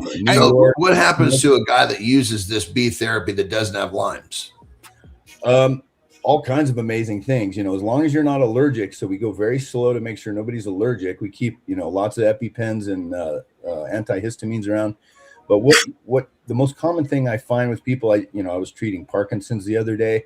This guy's like, within seconds, he was walking like he hadn't walked in 11 years. And he was just in tears at the joy of being able to he did literally 2 bee stingers, and he was able to glide across the room and walk smooth again. Something hadn't happened in 10 years. So let me, I'm just making some interesting questions here for, obviously. So if you've been stung by a bee before and you're not allergic, if you're allergic, correct? Not always. I have had a few reactions. One of them actually was in my own child. And there can be days where you'll have a histamine overload, which isn't really an allergic reaction, but it is an overload of histamines. And with my daughter, for example, she had a major reaction. And a week later, we just started adding more venom again, very slowly. And she's been fine for years now. No big deal. So again, it's in ancient China, they refer to bee venom medicine as dragon medicine, because bees are dragons. They live in the trees. They're these mysterious little benevolent creatures that could harm you.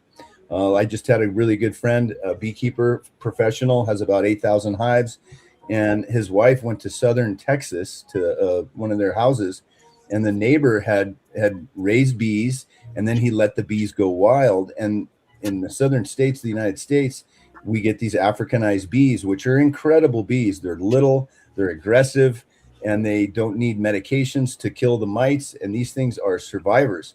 And what happens when you have European honeybees being taken over by an Africanized queen, they get very aggressive. And this friend of mine, his wife, they let the dogs outside, and 3 of her dogs were covered in thousands of bees. She went to protect the dogs and got over 100 stings, and they all ended up in the hospital. The 3 dogs unfortunately passed away. Holy shit. And I mean, so, in the southern states, killer honeybees are a real thing now. They've migrated up from South America, came over from Africa, and these are just incredible bees. But again, what we do, if we find wild hives of Africanized bees, we get the queen, we kill her, and then we add a European queen to that hive. And within 6 weeks, they're going to be docile bees, because whatever the queen is like, the rest of the bees are like. Yeah. Interesting. So if I go out today, I find some bees, some honeybees, like docile bees, and I get stung, and I purposely go get stung. I mean, I've been stung before. All I notice is it fucking hurts. It does. It hurts. I get stung with the open idea that this might actually help something. What might I notice, or am I just being ridiculous in my thought process? No, it's totally true. Within seconds, typically people notice a deep sense of relaxation, almost a euphoria. And then what we start to see is if they have any sort of neurologic issues like tremors, the tremors start to fade. You might see deep mental clarity. And then one of the biggest things that I've seen studies on that I've been doing myself, a lot of my patients have an aura ring. Their sleep gets incredibly deep, and then they recall their memories. Just from getting fucking stung by a bee. Yeah, it's like a neurologic reset. I treat a lot of veterans with PTSD. There's points for relaxation. There's points to stimulate recovery. There's points. But I mean, you're talking about points like you have to put it in a certain. I'm just talking about finding a way to piss a bee off to sting me. Yeah, and you may not notice as much. Like if I was to take a bee and pull the stinger and do like 6 to 10 points throughout your body, you would definitely notice from that one bee a systemic effect. Now, if you just go out and get wildly stung by bees, you're going to notice some benefits, but you might look like SpongeBob if they stung you all over your face or something. So, I mean, how many bees? Because I mean, bro, shit, man, I'll go fucking find a bee and piss him off and get stung. I'm just curious, what am I looking for? I've been stung plenty of times. I'm very confident I'm not allergic. Right. The thing that I would definitely advise against that, because we want to have antihistamines around, liquid antihistamines, EpiPens, just because anybody could have a major reaction, especially if you're on immune suppressors or steroids. There's a few things you don't want to interact with venom, but generally what you're going to notice when you do a bit of venom, especially if you do any on the head or if you're healthy, you're going to have a lot more mental clarity. Now, I've had several friends. One was in a very bad car accident. He had a coup contre coup side impact injury. After 6 months of recovery, his life was still disabled. He wasn't able to think well. He was foggy. He didn't have a lot of energy. He couldn't really interact with noise or people or music. It was just too distracting. We did 3 Bs on this character, and literally he went back to the point of accident. Muscle spasticity, he could hardly walk, but by morning he woke up feeling incredibly refreshed, clear as a bell, and he went for his first run in 6 months. And this is a good friend of mine that he was able to go back to work as a ski patroller. And it's just bee venom, when you start to see what it can do for people, it should be in every emergency room in the United States. If somebody came in after a car accident, you do an allergy test. A little teeny bit of venom can restore brain function on a level that is I've just never seen anything like it. We're talking venom with myself, Billis Anderson, and our guest this morning, John Fulbright, on Mornings in the Lab with Keith, John, and friends. Hey, Fulbright, I got to tell you, man, I got a gazillion questions, perhaps a little bit of skepticism. I got the resident bullshit professor being curious. We got a resident BS professor in the lab here who's always curious about things. Here's what I want to extend an invite to you. We got our resident relationship expert Brianna Bass joining us here in a couple minutes. How to fight fair in relationships. We got that conversation starting shortly. Nice. John, I'd like to have you come back, dude. I want to have you come back. I want to continue this chat with you. I'm fascinated by this. Some unanswered questions. Honeybees, they're endangered. So Absolutely. like, are people like, you know, are you pissing people off because you're killing honeybees? And don't answer that. We'll tease that for next time. I'm curious about that. I'm also curious about like we haven't talked much about being like struck by lightning itself. And then just this idea of like, it seems like Lyme disease, Fulbright, it seems like it's like, I don't know. My perception is like it's poo-pooed by Western medicine that is not real. Or that it's like or that it's kind of like, or it's misunderstood. Would that be fair for me to say, John Fulbright? It's definitely misunderstood. And, you know, a lot of insurance companies don't want Lyme to be understood well because they don't want to pay to heal it. It may take $100,000 in antibiotics and pulsed antibiotics. You know, there's a big thing out there right now that, if you do 2 weeks of doxycycline and you're not cured, then you have post-treatment Lyme disease syndrome. Well, that's not true at all. One of the best scientists in the United States running the primate lab at Tulane University has science proven that it is a persistent infection that hides in the bones. And what you have to do is sneak up on it with antibiotics. Then you have to stop. Then you use a different kind of antibiotic and then it hits them again. And then you stop and let them come back out and then you hit it again. And so she's proven you can do this with 6 or so different antibiotics. It's called pulsed antibiotic therapy, combinations of antibiotics. And this is one way to do it. Now, what I'm working on doing is bringing this globally, especially in the Western states, the United States, all of the United States, really, in Europe, is to bring the venom underneath the new international disease codes that allow for extended care coverage. So without really claiming a cure, it's definitely an alternative medicine that can help ease people's symptoms and get their life back on track to where they can do whatever else they need to get rid of it. You may need antiparasitics, you know, all this kind of stuff to hit some of the other things. But the venom itself is showing to be an all natural way to really help restore nervous system and function. Even if you're not, quote, cured yet, you're going to feel a lot better within minutes. But again, you want to be doing. We'll bring you back to talk some venom in the future, my brother. Johnny Anderson, closing words for Fulbright this morning. Fascinating, eh? Curious. Yeah, I mean, you got me thinking. I know you advise against it, but I'm going to go try to piss it. Next time I see a bee, I'm going to piss it off, try to get stung. Stay near a hospital. The thing is here's the crazy thing is that I think of every time I've gotten stung, it's, God damn it. What if I get stung and I'm like, okay. Yeah. Breathe it in. What am I feeling besides getting frustrated that I got stung by a fucking bee? I'm programmed to be mad when I get stung by a bee. Yeah, most people are terrified of it. And just by the nature of having that mental position, I'm turning off what you're talking about. Yeah, if you know, to do a little bit of venom consciously is a life changer. I'd say 9 out of 10 of my patients are just like, oh my God, what a God. And unless you can explain to me how to catch that bee, pull out his stinger, and do it like you do it, I have no choice but to go piss one off and try to get stung. And we'll do that the next time Fulbright comes back. Fulbright, where can we find you, man? Where can we connect with you and bring you back to the lab? Where can folks find you? I'm on Instagram at john.fulbright, Facebook. I'm also on LinkedIn. I've got a new website coming up, johnfulbright.com with 2 L's. That'll be launching. I'm just rebuilding it. And we're out there and happy to share. This is, you know, there's quite a few of us around the country. Apitherapy goes back 10,000 years into Egypt. Yeah. So this is nothing new. It's just about facing fears and overcoming, you know, the bees are there for us. It's all right. We're going to bring Fulbright back because, hey, Kai, I said, bring interesting people into the lab, and we have found an interesting one, so to speak. John Fulbright, thanks for hanging out with us today. Anderson, final words for John? Brother, let's keep it rocking, man. I'm very curious to investigate more of this therapy. Yeah. Come to Taos. We'll take care of you. And if you got some of these celebrity friends, they're hurting, they're going to be blown away. It's definitely the most soothing medicine in the world. Definitely the most powerful. Awesome. We'll bring it back. We'll bring Fulbright back. We're going to do a reset hour 2. Lifestyle tip with Anderson and come back with Brianna Bass this morning on Mornings in the Lab with Keith, John, and friends. Let's do it, Kai. Let's go, Jimmy. Thank you, Keith.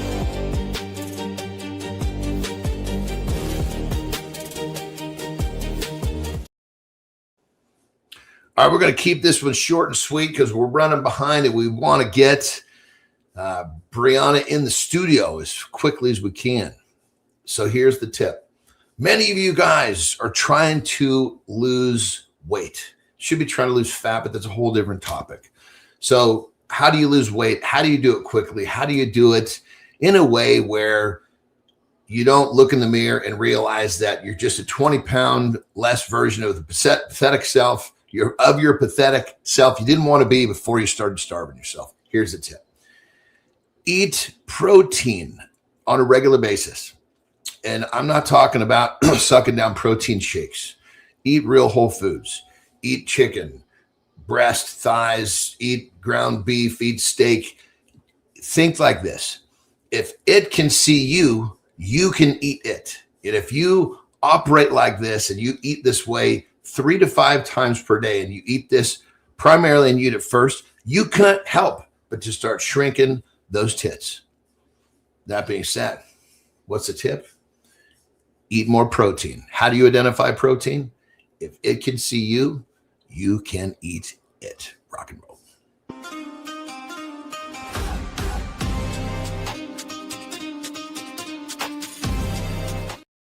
Hey, running a little overtime. We're on hour 2 coming up. Brianna Bass this morning on Mornings Live with Keith, John, and friends. How to fight fair and save your sex life. Guys, ladies, let's tune in. The next 23 minutes, we're going to talk about how to have good conversations with our partners, how not to, always have to win. Brianna's going to teach us how to have good, constructive conversations and have a fair fight with our partner and save our sex life. That conversation starting right now on Mornings in Live with Keith, John, and Brianna. You run boardrooms like a surgeon, then you pull into the driveway and your chest tightens. Because at home, the argument isn't about the words. It's about the explosion you know is coming. So men either swing back to win or disappear into the garage. Either way, intimacy gets buried. If you can't fight fair, you can't feel safe. And if you don't feel safe, sex turns into another negotiation. The move is accountability, not niceness. Own one miss, hit pause, and stop dragging in 2015. So what does it look like to operate like a leader at home and actually save your sex life? Keith, John, Brianna?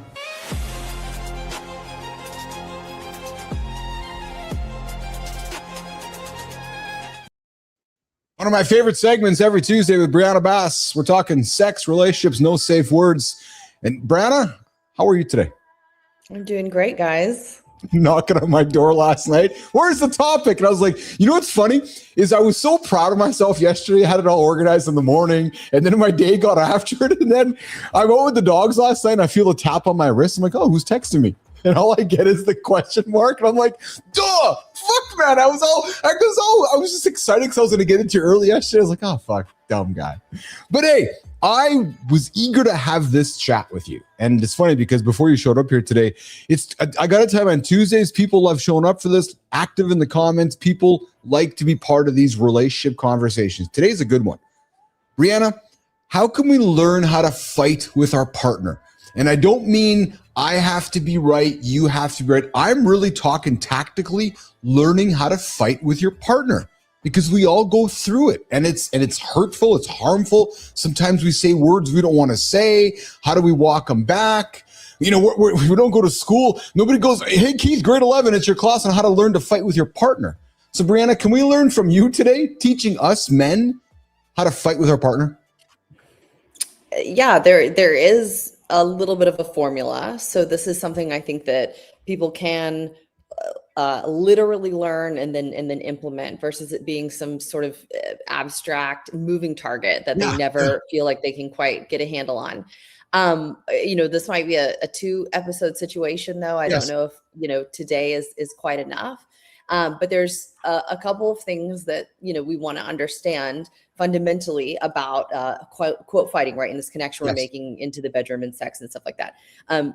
I've talked about this before, that women, the majority of women, are what's called responsive, right? So what that means is you as a male may see her when she leaves the house in her yoga pants, and that's enough for you to go, okay, let me go find this person. Or you're, just washing a dish in the kitchen and you think of something sexual, or you get aroused and you go off in your house and you go find her, and you're often rebuffed. Or she's going, what are you doing? I'm in the middle of brushing my teeth or something like that. Yes. This is because women are responsive and men have spontaneous arousal. It's Well, totally it happened yesterday. If I can share with you. So I love sneaking a peek. I love you, Lawrence, in the community. I love sneaking a peek. I'm a husband. I love my wife. And, you know, she went for a shower and I just had to go and maybe conveniently, Brianna, go and grab something from, I didn't, but maybe I just had to go and conveniently grab something from the shower. I'm sorry, from the bathroom because I wanted to sneak a peek at my wife. To your point, right? Exactly. Yeah. Fair enough. Fair enough. Yes, totally. That's exactly my point, right? So that came to you on your own with just the sort of stimulus of she's in the shower. Oh, nakedness. Ooh, exciting. Let me go. Right. Totally. Yes. Yeah. Yeah. And that's not how women work. It's not how I women know. work. I know, because it was quickly, what are you doing? Oh, I'm just coming to sneak a peek. Yes, I know. I'm having a shower and getting dressed. So I'm like, I know, but I just want to come sneak a peek. And it's fun because it's romantic, it's cute and everything, but it kind of supports what you're saying though, because men react that way, don't we? Yeah. And women will often explain to you the environment because they're like, clearly you can't see it, that I'm taking a functional shower. Like I am functional right now. Yes, and the man's like, yeah. Right, exactly. So for women, a couple of things. So safety and connection come first, and then the desire appears, right? Yes. Versus men can produce it without the safety and connection. Another thing on the responsiveness note, let's say you did find her in the house and she's like, oh, what are you doing? Whatever. But you were to start to make out and sort of touch things, right? Yeah. Then you'll see her start to get into it often, right? Then she kind of comes alive and there's some mutuality. There's a little bit of reciprocity that you're feeling. That was her being responsive. So she needed the physical touch first and then was able to get, quote, in the mood. So those are things I need people just to fundamentally understand about how women operate and how they work, right? Their arousal is coming from their parasympathetic system, which is specifically based on safety, connection, relaxing, rest. Different than a male. Yes, very different than a male. Yes. And then when we get into conflict, that gets all confused. Am I correct? Right. Because if we have conflict and it isn't all resolved and things aren't totally kosher and it didn't go great, and then you're wanting to do something 10 hours later, that sex is going to just be a representation of how in conflict was managed by you both. So if you don't think that there's a direct A to B linear cut and dry black and white connection between fighting and your conflict and how it shows up in the bedroom and what your life is going to look like there, you would be very mistaken. They are absolutely in connection, 100%. So when you are in that conflict, you're going to have to navigate that in a way if you want also the bedroom life to show up in a way that you're proud of and you're feeling good about. Johnny, you've been listening into this, talking conflict, talking sneaking peeks, chiming in on this, brother. What are your thoughts on conflict? So I think you recognize I don't use my earpiece anymore because it's so I don't hear everything when I'm away. Yeah. So and just for your old crickety memory, I think that's the third time I've told you. But he always comes back. I know you're listening to this. Well, that was before we got signing on one stream and the echoes weren't here. Anyway, but it was all about the peeps, correct? Like the little looking at your wife getting in the shower. Is that what you're talking about? Yeah, and then how do we and basically how men wire themselves towards their woman, and then how the woman wires themselves towards the men, and then when there's a disconnect. And when there's conflict, how do we find that connection again? And then how do we learn how to have conflict? And that to me is where I really like to lean into is how do you learn how to have conflict with somebody and get through conflict so that you can arrive at the end in a place where you can come together again. 100%. Yeah. I mean, I guess the thing that I always fall back to is, and I say it in a joking manner, but it's the truth on many levels. Yes. I don't need to be right. I just need to be happy. And peace is happiness. And so I guess when it comes to, at pretty much every situation with your mate, I do the best I can to put myself into what does she see? What does she feel? And I can only get a snippet of it because I'm a man, she's a woman, but just that intent, that having the intent to do that, and then staying on top of responding, not reacting. It's like this conglomerate of shit that I try to do that allows this to go away and creates this, which is very manageable. Yes. And Brianna, we as couples, so you and your partner, mine and mine, Johnny and his, we all have, like, I was, again, in my life, I've read books and relationship stuff. Like, we all go through a dance when we go through conflict, right? And I suspect we all have our dances, right? You know, Keith and Lauren have their dance, John and Terry, and you and yours. And when we're in that dance, we all know it, don't we? But yet we don't know how to get out of it sometimes, Brianna. Why is that? And is it stubbornness? Is it ego? Like I know, so Keith and Lauren could be in the dance. We're fighting, we're having conflict, and we know we're in the fucking middle of it. It's like, oh yeah, we're in our dance right now. But then it's like, how do we get out of it, Brianna? Yeah, to give everyone some grace, a lot of that is automatic responses, right? We're just a bunch of byproducts of classic conditioning. We remember Pavlov. Of course. Yeah, you remember Pavlov from, the 8th grade, the bell, right, salivating, right? That is totally a great example to keep in mind. So when you're doing your dance, which actually in the clinical world, we literally do call it the dance. I will speak with couples all the time, about their dance, and I'll literally whiteboard it out for them after we kind of get into the weeds and figure out, yes, what it looks like, right? Another word would be, I know our dance. Our dance is so predictable. Keith and Lauren's dance, it's like a fucking predictable. It's so predictable. And I'll tell you what, Brianna, it's so predictable. It's given me comfort actually in my relationship because I know how to navigate it now. I didn't know how to navigate it early. Does that make sense to you? Right. So once we were to map that out, and it sounds like you have from your own sort of awareness and introspection or doing it so many times, you now know that pattern. And by knowing that pattern, now you're empowered to break the pattern. So the first step is incredible awareness and knowledge. So that's always step one, is to figure out what is our dance, right? Because absolutely, it's become so familiar to you that if you go into conflict, your body, your brain are going to automatically brace for impact. You know what's coming next. Yes.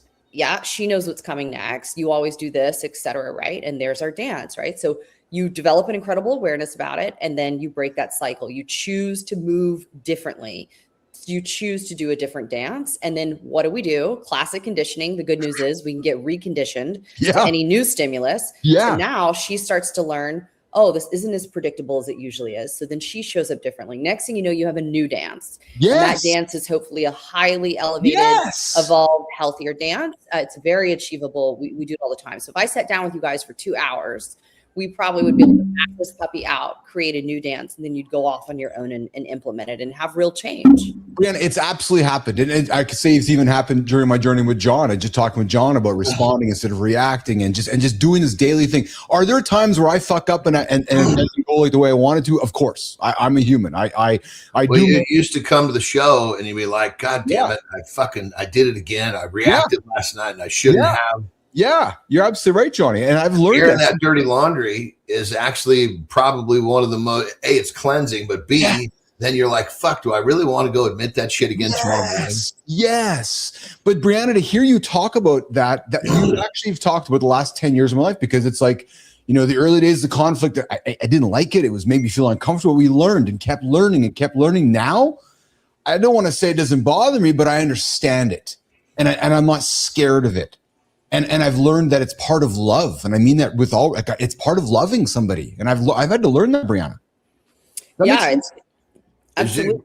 Is your current roadmap, brother, since you kind of know your roadmap so well, does it include snapping the thing on your wrist? Thank you for asking. I'm very joking, but seriously, no, it doesn't actually. No, I was going to say, I bet you're so, with this relationship, you're so invested in all levels. That fucking thing is just gone. 100%. 100%. But to hear Brianna explain it, Johnny, it's like somebody who's watching the last 9-10 years of my life with Lauren, because I've witnessed it, and to hear her talk about it, I got to tell you, Brianna, you actually made me feel pretty good that I've learned how to figure it out. And obviously I'm not done learning, but it's a constant learning, but that it's also normal too, Brianna. Yeah, no, I liked it, brother. I was going to say real quick, fuck, man. You said I figured it out, but then you backed it up. And said, always learning. Yeah. That's the kiss of death, Brianna. I love your 100%. Input. Oh yeah, I got this. Well, that's the end of growth, isn't it? Yeah. Yeah, other stuff will creep in, right? Because this is what we have to understand. This is a living, breathing thing that has, and it's also a product of a lot of circumstances can disrupt it, right? So meaning, let's say right. He said 10 years. So at year 5, there was a certain set of circumstance. And at year 10, he's working longer hours. And so there's a new introduction of something. Oh, yeah. So your dance, you do need to keep your eyes on things, because the circumstance, aging parents, death, finances, all of this stuff is going to happen, right? Pressures are going to change. We're going to have life disruptions. This is why I never teach people about actually the avoidance of conflict. I want to teach you to fish, and that would be to understand your dance and to notice anytime it gets off the rails, to bring it back on them, because you can extrapolate this across a number of incredible life pressures so that we can navigate all of them. But at the same time, yes, as our circumstances change, we might see our dance change a little bit. So that's what he's talking about, on staying on top of it, making sure he's always learning sort of this active model, right? And then, not to create a whole sidebar here, but also women have things like hormones, right? So we might notice that during a particular week of the month, we show up in our dance a little bit differently. I don't want to freak anyone out. It's more manageable than I'm making it sound, but I'm just saying there's other sort of layers, right, of understanding the depth of this. And once you really get a grasp on it, and again, I'm talking about a couple of hours together. Yes. This isn't something that takes years. It's the best thing you could do. So enlightening, Johnny. So enlightening, Brandon, this morning. So these conversations before you got here, Brandon, we were talking about how the community really leans into these days, because it's just applicable to everybody. Period. End of story. So, Johnny, I'm going to ask you this question in front of Brianna to see if it happens with you and Terry, because I know it happens with me and Lauren. So, Brianna, John, there's times where if Keith and Lauren have been busy in life and maybe have not had a chance to get in some life expectancy work and intimacy, where there's that emotional connection, where I'm going with this, Brianna, I find that if we don't get there, what tends to happen is that the wick gets shorter on maybe the conflict side of things, because in my metaphor, Brianna, would be, it's like the emotion needs to go somewhere. And it's like, if we can't express it intimately through love and a sexual work, the emotion will end up in a negative space. Does that happen to you, John, you and Terry, from time to time? You know what I'm trying to say, John? Does that make sense? I think when I hear you say that, my first thought is that I'm not investing enough into other forms of affection or attention. Yeah. So when that happens, do you guys? So Brianna, is what I'm explaining, is that a common thing? If the energy is not put into a space where it needs to get out, it ends up in a negative spot. Does that make sense? Well, John I'm such a proud mother hen. He's such a good student. Yes. He's talking about He is. He's talking about the 8 forms of intimacy that I speak about, right? So the sex piece is one of the 8 forms, but we have 7 forms that are not in the bedroom. Yeah. And so if you've got a situation, Keith, on your hands where you're working long hours, or you've become sort of emotionally disconnected, and you see it and you're wondering, is this going to come out in a negative way in other places, whatever, my direct, concrete, practical, immediately implementable advice would be the other 7 forms of intimacy, right? Which can literally be as simple as connecting about your day and not trying to solve the problems from your day. So I was going to say, last, can I just join that party real quick? Last night, one of the things I realized that's so good is it actually, if you think it actually helps the bedroom. Like when we sit down and we have dinner, it's just the 2 of us, for empty nesters. I'll just pretty much always get a conversation started where she gets to kind of talk and lead the way, and I'll sit and listen and ask questions, and that does something for her / the relationship, which is obviously the point that Brown was talking about, I believe. The parasympathetic, I think, is what Brown was talking about. Conversation. What did you say, Brianna? Conversation. This is sort of, you've got these 8 forms, and what John's talking about is that first off, they're hitting like 3 or 4 just in his example, right? Yes. We're sitting one-on-one for dinner together, and we're talking about things, and then here, right, it gives us sort of room to show up in the bedroom later, right? Because you are playing on her parasympathetic system, which is making her in a rest and relax state. So and again, I want to be very concrete so people can understand how uncomplicated this is. So let's say Terry's been kind of complaining about, let's say, something at work and whatever, and about Becky at work getting on her nerves, right? Literally, I imagine them just sitting down to eat something, okay? And if he were just say, how annoying was Becky today? That's it. Next thing you know, she's probably lighting up and being like, so annoying. Oh my God. And right, here we go. Right. Well, that's what I'm talking literally, about. You're literally just, it's exactly what I did. I mean, she got her nails done. That was her activity for the day. So I asked her, you know, what did you guys talk about? Because they always talk about weirdo shit. And then she explains to me, you know, she's in there for whatever, 3 hours and top with feet and hands. And so then I let her talk about what's going on. That's usually something that they always find something of interest. And so she gets to talk, lay it out on the table. I ask questions so she knows I'm listening. And that makes such a big difference if she knows I'm listening and interested in what she's been up to. Yeah, this is exactly my point. She literally got her nails done, and now you know, we've checked all of these boxes because he's just simply opened up conversation about it, and then a couple of things, right? We don't want to take what she said and suck the life out of the room by then bringing in something really, really heavy and dark or from 3 years ago. No. We don't want to solve her problems, even if she says something negative, like, you know. But the nail lady, you know, I felt like she was kind of rude. She seemed annoyed when I tried to change something about my nails after she had started. You know, I always get sort of intimidated in those environments. Let's say she said that, and the John was like, well, you know, you really shouldn't be intimidated in those environments because you're, He's you know, trying to fix it. No. Right. Yeah. Yes. Right. So be careful. Oh, yeah. No fixing. It's time to listen. Right, Brianna? Yeah. But, you know, brother, a little kudo to you is you picked out the parasympathetic early on. You know, and that's what Brandon was talking about. I was actually addressing the physical thing. You were talking about the next layer down, which is so you caught that. That was cool, brother. You're on that too. You're a good student also. Thanks, brother. Yeah. So I love this. I got to be honest, Brianna, since we've had you back on Tuesdays, every Tuesday shows up fast. And I don't mean that in a negative way, because I love these chats. And so does our community. Right. So, because as John said, this affects everybody. Like, I leave this every single Tuesday with you learning something. Yeah, great. And this sounds like a flex, and that is so not how I mean it. But my majority of clientele are CEOs. I specialize in the CEO space. Yeah.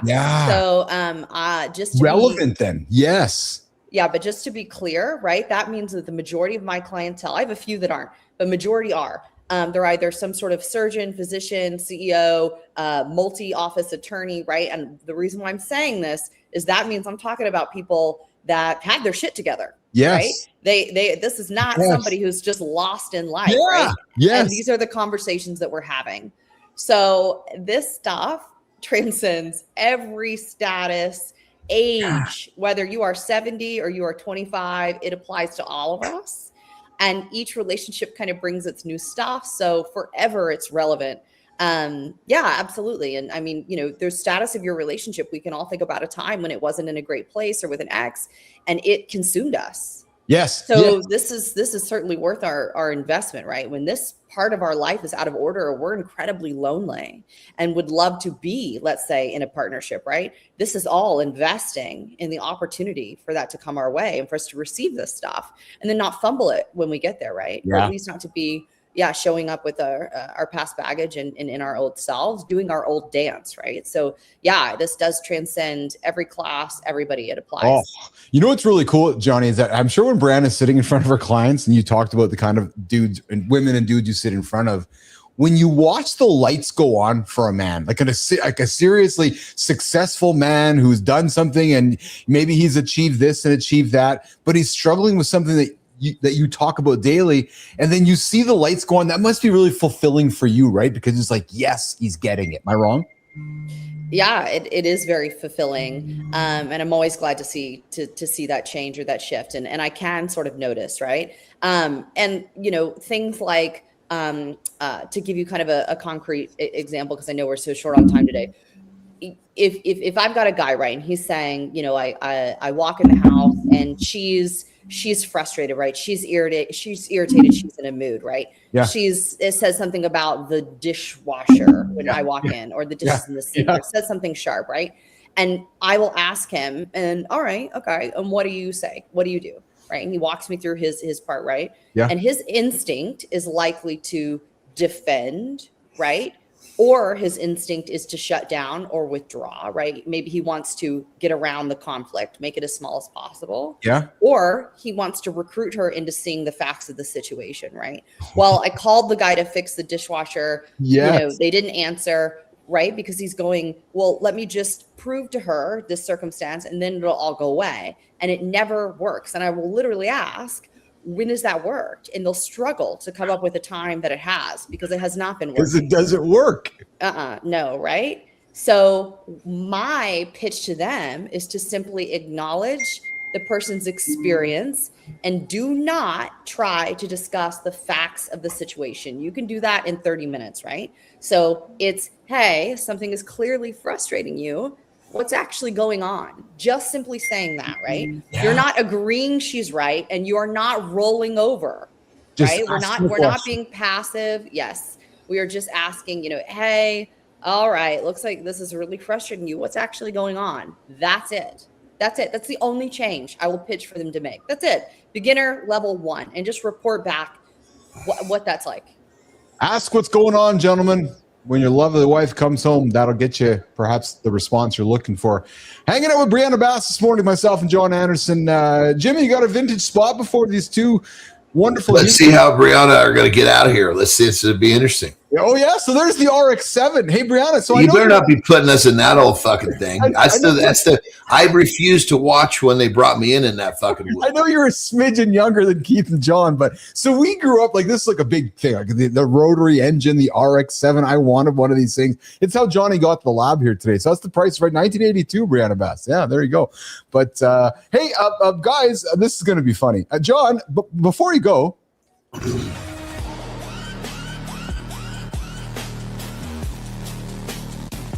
Hey, John, before you go, look who's giving a friendly reminder today. Not your dentist, not your mom. It's from a doctor, mid-surgery, hyping a BBL consult. Nothing says friendly like an operating room and a close-up of brand new cheeks. That caption is basically a push notification from the culture. It's 12 seconds of monitors, tools, staff moving like a NASCAR pit crew, and the camera's like, yep, this is the product shot. The doctor leans in and hits, you know what time it is? Like it's a promo drop. Like bodies have seasons now. So John, are we watching medicine or marketing? Because this isn't education. This is come get your life changed with a soundtrack.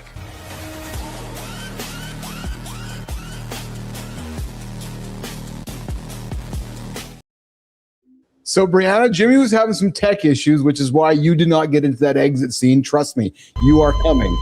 Secondly, she didn't want to be in that fucking exit scene anyway, in that little piece of shit. Well, and then secondly, no, Brianna, this is not John's ass. John, you know how you like to create content? This is a doctor in Miami who does BBLs for a living. That's what he sells. He actually sells, he's a plastic surgeon, and this was his Instagram advertisement promoting his service with his ass up there promoting BBL. Hey, girl, you know what time it is. That's fucking creepy, dude.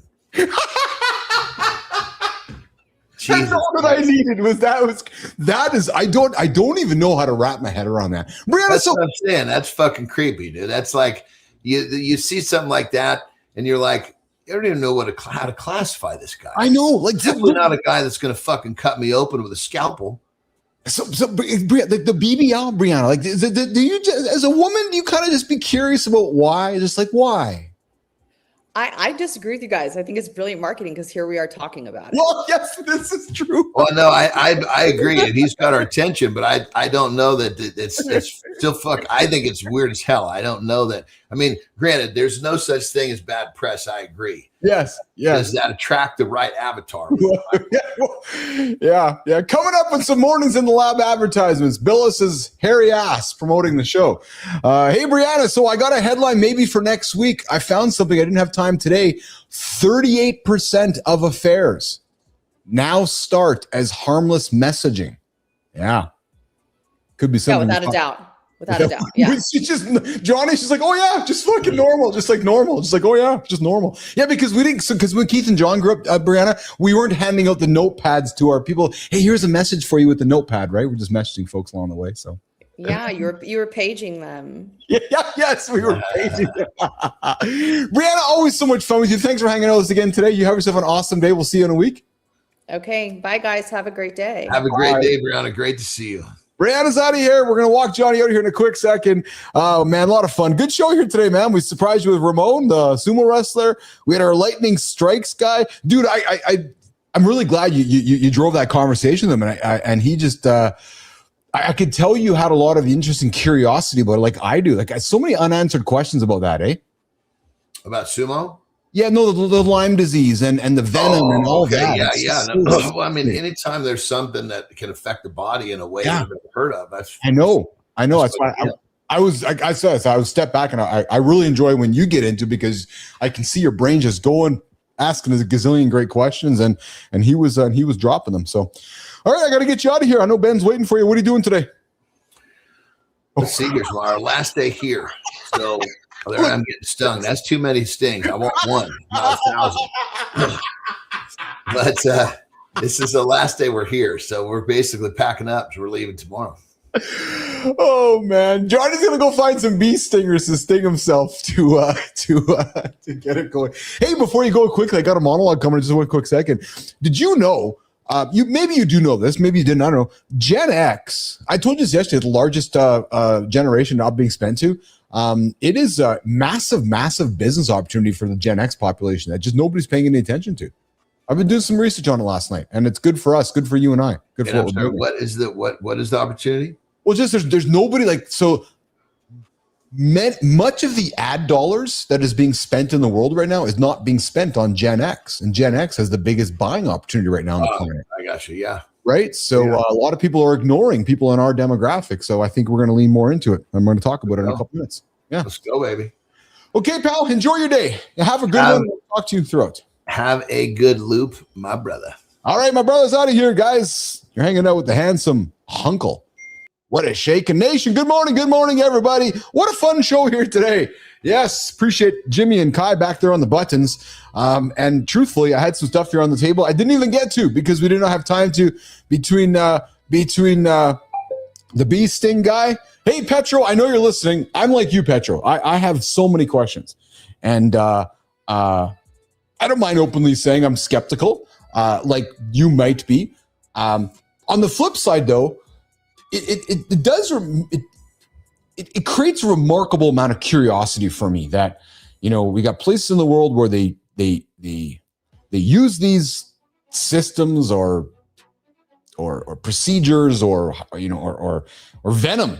Yet here in Western Canada, Western world, like venom, right? So it's fascinating to me. So I want to bring the guy back and learn more about it. Kai, good job. You know, when I said to Kai and Grace, we need to find interesting people. It's so hard to determine what is interesting.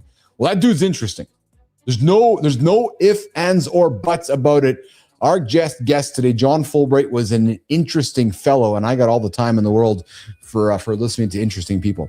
Okay, I got 47 seconds, and then I'm going to come back, and I got a monologue, guys, which is really going to lean into maybe, just maybe, I don't know, maybe a shift in messaging that we might want to put on the table here in the lab for all of us, because I think what I'm going to talk about is going to be very relatable to all of you. And that's coming up in 47 seconds. Everybody talks growth like it starts with reach. It doesn't. It starts with resonance. Reach is exposure. Resonance is identity. We don't need more strangers. We need our people. We've known who we're for. We just kept pretending we didn't hear it. This isn't a rebrand. It isn't a panic pivot. It's a clarification of what's already true. Men over 40 is broad. It's safe. Gen X is a tribe, and tribes don't respond to generic. They've got scar tissue and responsibility. They don't want performance. They want something real and useful without being talked down to. So we name the room. Mornings in the Lab is for Gen X men. Keith's about to tell you why that matters.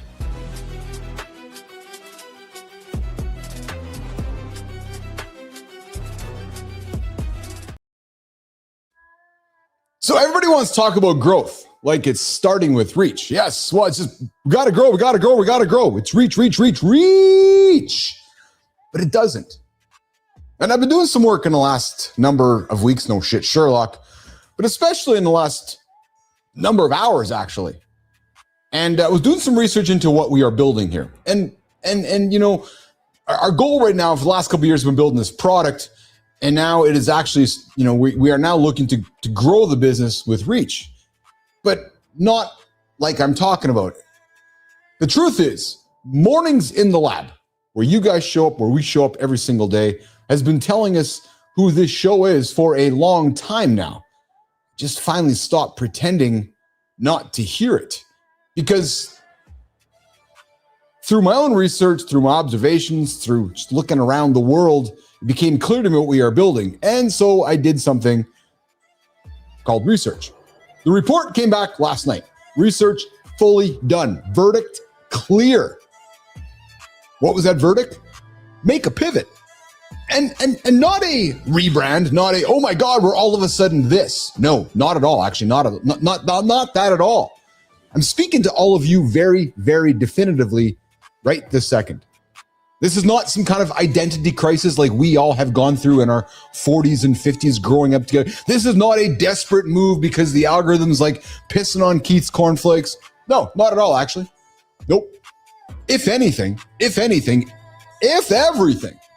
this is a clarification. It's a sharpening of the tool. It's a sharpening of the messaging. It is a naming of what was already true for all of you that show up with me and Johnny every single day. Ears up. Ears up. Yeah, you heard me. I said, are your ears up? Gentlemen, ladies and gentlemen, Mornings in the Lab is the network for the Gen X men. That's it. That's the move. And let me tell you why this matters. Because men over 40, all of us, it sounds a little bit broad. It sounds safe. It sounds market tested and committee approved. But you, that Gen Xer, me, all of us, we're a tribe.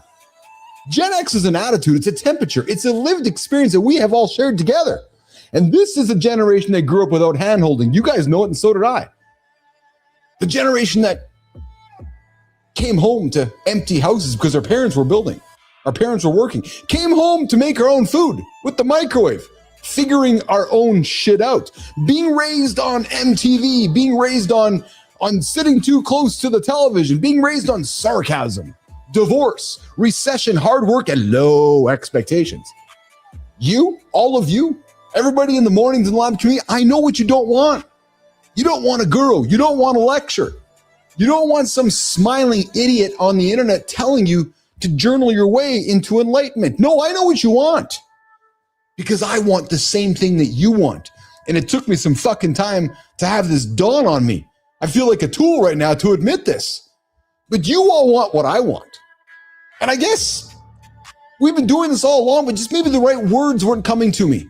But you want what I want. And you know what you want? You want something real. That's why we go live. You want something useful.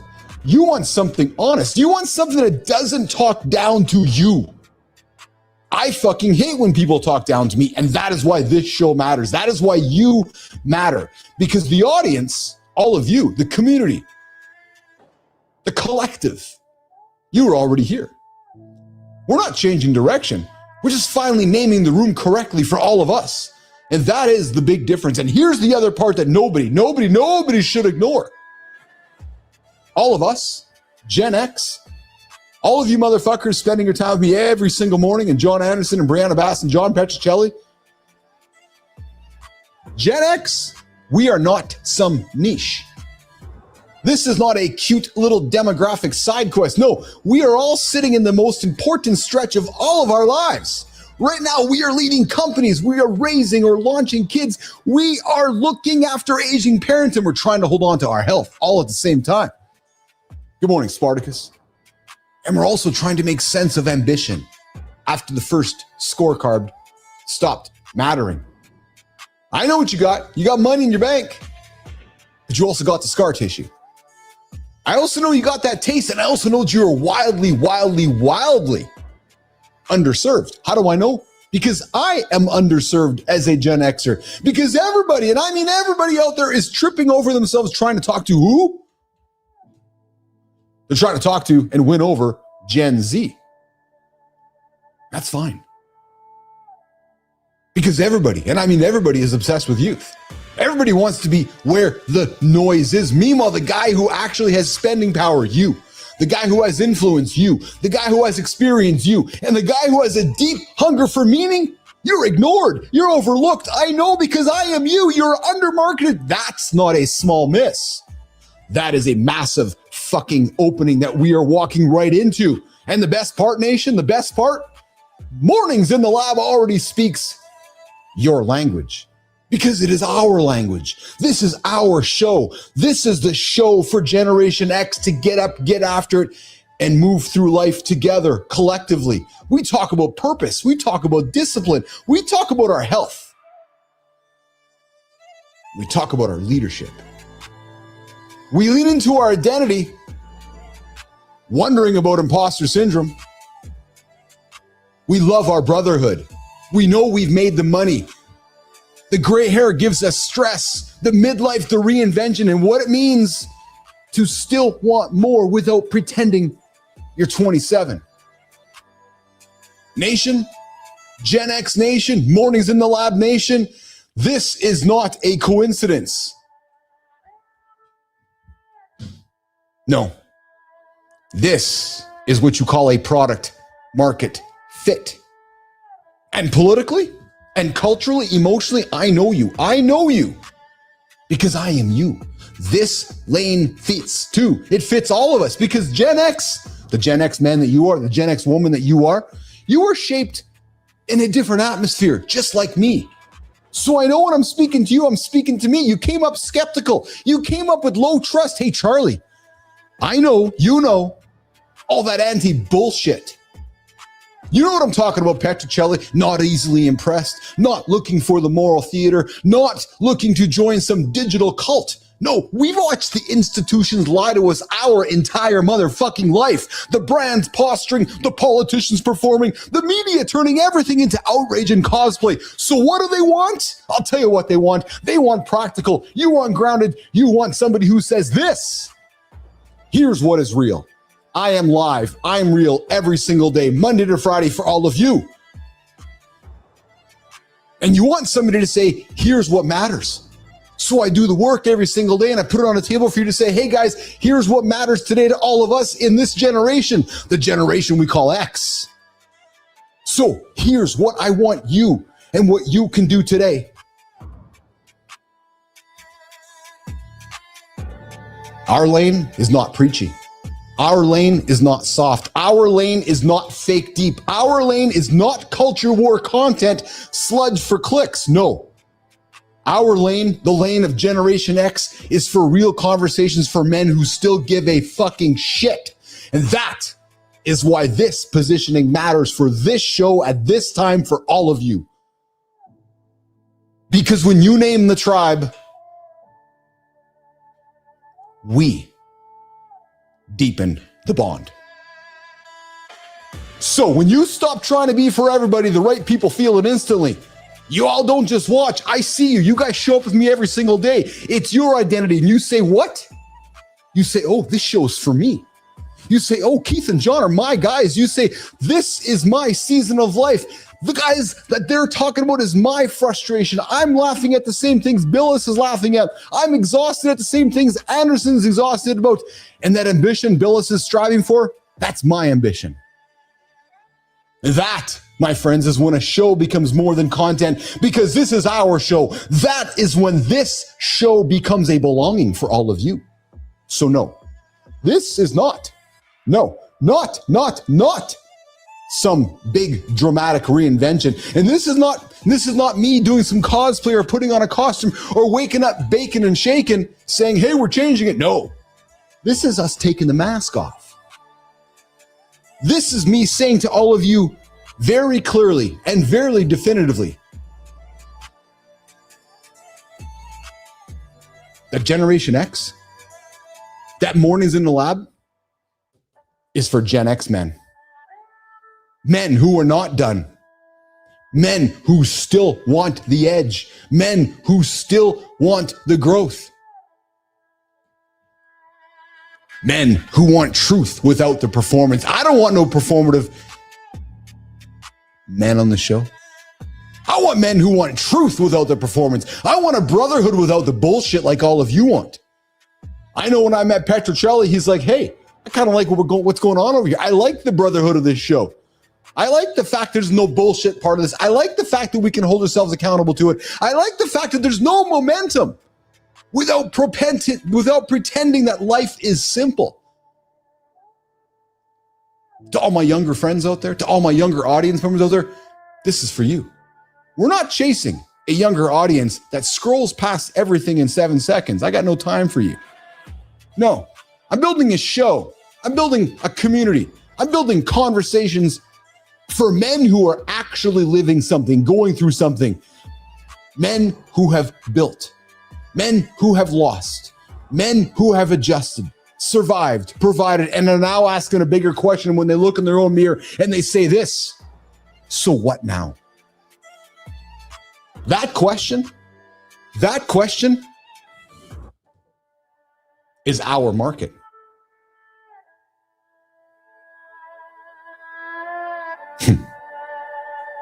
That question is our market. That question is our mission. And that question is why the move I am making and talking to you about right now is the right move. So we're keeping the name. It's called Mornings in the Lab with Keith, John, and Friends. We are double, triple, quadrupling down on the format because you all love it. It's what we all grew up with. We're keeping the energy. But now we can say clearly for all of you, for all of us, this is our show. This is the show for Generation X. Mornings in the Lab, the network for Gen X men. Not because it sounds clever. Fuck that. Because it's true.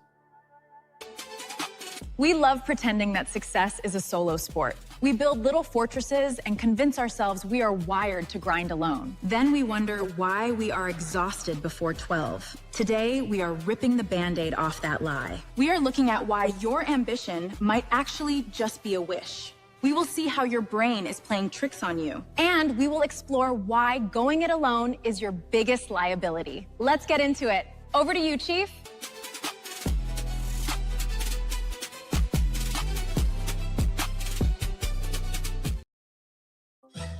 Woo! I was excited to deliver that one today. I could see it so clearly because I know I'm speaking to all of us. I know that when I'm speaking for Sullivan. I know that when I'm speaking to you, Petro. I know that when I'm speaking to you, Spartacus. I know that when I'm speaking to you, Charlie. I know that when I'm speaking to you, batshit crazy. I know that I'm speaking to every single one of you motherfuckers out there that are just like me, that have had the same battles and struggles and achievements that I have had. And this show, we are double, tripling, quadrupling down for all of you. So if you're a Gen Xer, you're welcome. If you're a Gen Zer, yeah, see you later, motherfuckers. Hey, Neiman, I did a little bit of homework last night. You're right, we talked about it. And if you recall, we talked about not going there. And I was okay with that. And we were okay with that because we were building what we were building when we started this 2 years ago. But as we dial into this and we look around us, Neiman, I'm talking to you, Neiman. It is so fucking obvious, and I know it's so obvious to you too. And it's like it just hit me right in the head. There's our tribe. Our tribe is me. Our tribe is Anderson. Our tribe is Spartacus. Spartacus, I know you, brother. I got a lot of love for you, my friend. I know your journey. Widowed. The journeys we've gone on, we share them together. So I appreciate you spending your time with me. I'm sorry, not Spartacus, Rico. I meant Rico, Spartacus. I love all of you guys. Rico, I know your journey, and Spartacus, I know yours as well. And I'm proud to have you here in the lab. 100%. So guys, we're going to keep doing this thing together. And I'm going to keep leaning into all the stuff that we grew up with so that we can be stuck.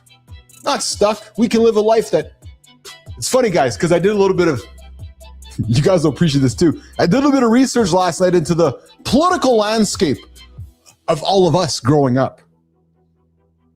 It's true, Spartacus. We are the last of our kind. And I am going to talk about our kind. But it's funny because I did a little bit of research into the political climate of our kind. And I think it's why also I felt so confident delivering this minute shift in messaging. Nation, we're all the fucking same. I know your conservative views and I know your neoliberal views. I've researched them, and I know that we all arrive at the same point here today. And it's funny because we put a little tweak of a word here and a tweak of a word here, but that is why we so collectively get along, because we are drinking the same Kool-Aid. We were raised in the same world of all that corporate distrust that now is like, oh, fuck, I knew it. So guys, welcome home. You know what's also awesome is that all of you, like me, you guys like this long conversational stuff. I've done the research. You don't want to sit back for the 3-second hit me. No, you want to sit back and have a conversation with myself and Johnny and Brianna and Petro. That's why we do this. Guys, let's move over to YouTube, The Death of Imagination and the Lie of Trying. Let's kick it off with Luxwell dropping a sledgehammer on YouTube. He broke people have 2 wishes. What? Winners have timelines. And he points out that most of us treat ambition as an optional hobby. And worse, scrolling the Matrix has murdered our ability to vividly imagine a better life. So what does he say? We've lost the skill to dream in high definition. That takeaway, it's visceral. Stop aiming for a Ferrari. No, you know what you want? You want the wood-paneled station wagon instead. You guys know what I'm talking about. We can survive a loss, but you can't survive a what if. No, don't live a life of what if, guys, because that what if life will kill you. So ask yourself this: when was the last time you closed your eyes and imagined your future so clearly it gave you goosebumps?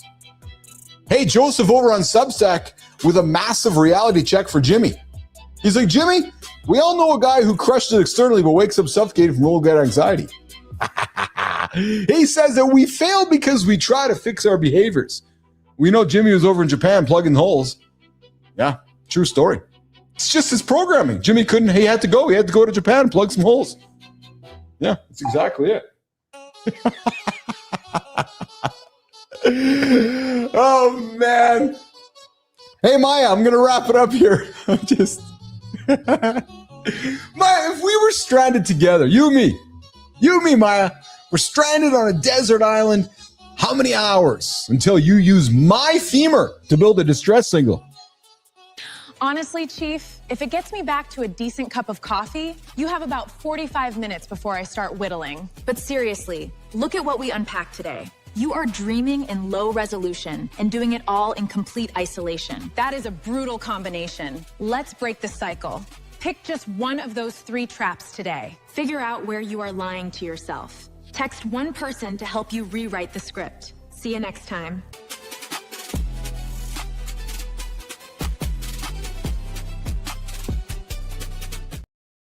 Spartacus, have a good one, my friend. What do you got going on today, Spartacus? What do you got going on, nation? What's going on there? Good time? Man, what a good show here today. I was so excited for today's show because for the host guy, that's me. It's okay. So I look at the clock. I'm okay. I got Roman joining us at the 15 after. I got this happening. The show just flies, man, with a lot of fun, a lot of good energy, good conversation, good guests. And Spartacus is home today. Good job, Spartacus. Yeah, me too. That's your story. All right. So listen, I got to check my notes for tomorrow's show. I'm wondering, and I am thinking that Jimmy, Kai, if we do not have a guest tomorrow, I'm just going to confirm.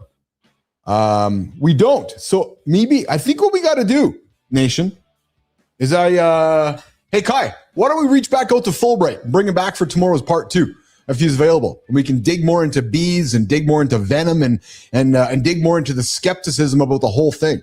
I think that might not be a bad idea. So, nation, we're going to reach out to Fulbright one more time. We were short in time with him today because of some technical difficulties on his end. Yeah, not ours, his. Yeah, just saying it like it is. Just true story. So, Kai, I'm going to ask you to send a note to what's his name again? I already forgot. Oh, yeah, John Fulbright. Go smoke another one, Billis. Yeah, go kill another. Okay, coming up. So we're going to try to get Fulbright back tomorrow because I want to keep that conversation going. But guys, we had a fun conversation with Brianna Bass here today, how to fight fair and save your sex life. I did not get into the breaking news here today. Tim Cook stepping down. So guys, we all, we had jobs, we had Cook. That's why maybe it's precincts. We're talking that it's we're the show for Gen Xers because we got I guess the Gen Xer leading to Apple. Yeah, hey, there's a Gen Xer leading Apple now. Think about that. So if this little pivoting on language isn't isn't appropriate today, I don't know what is. Man, a lot of fun. Fulbright, the man who let bees sting him back to life because he got struck by lightning. Brianna Bass, how to fight fair and save your sex life. And of course, the big announcement, Mornings in the Lab, the show, the platform for all of you. Who are you? You're Generation X. And who am I? I'm Keith Billis. And this is the home for everybody at Generation X. It's a live morning show that we call Mornings in the Lab with Keith, John, and friends. On behalf of me, I love all of you. Thanks for spending some time with me. We'll see you guys in less than 24 hours.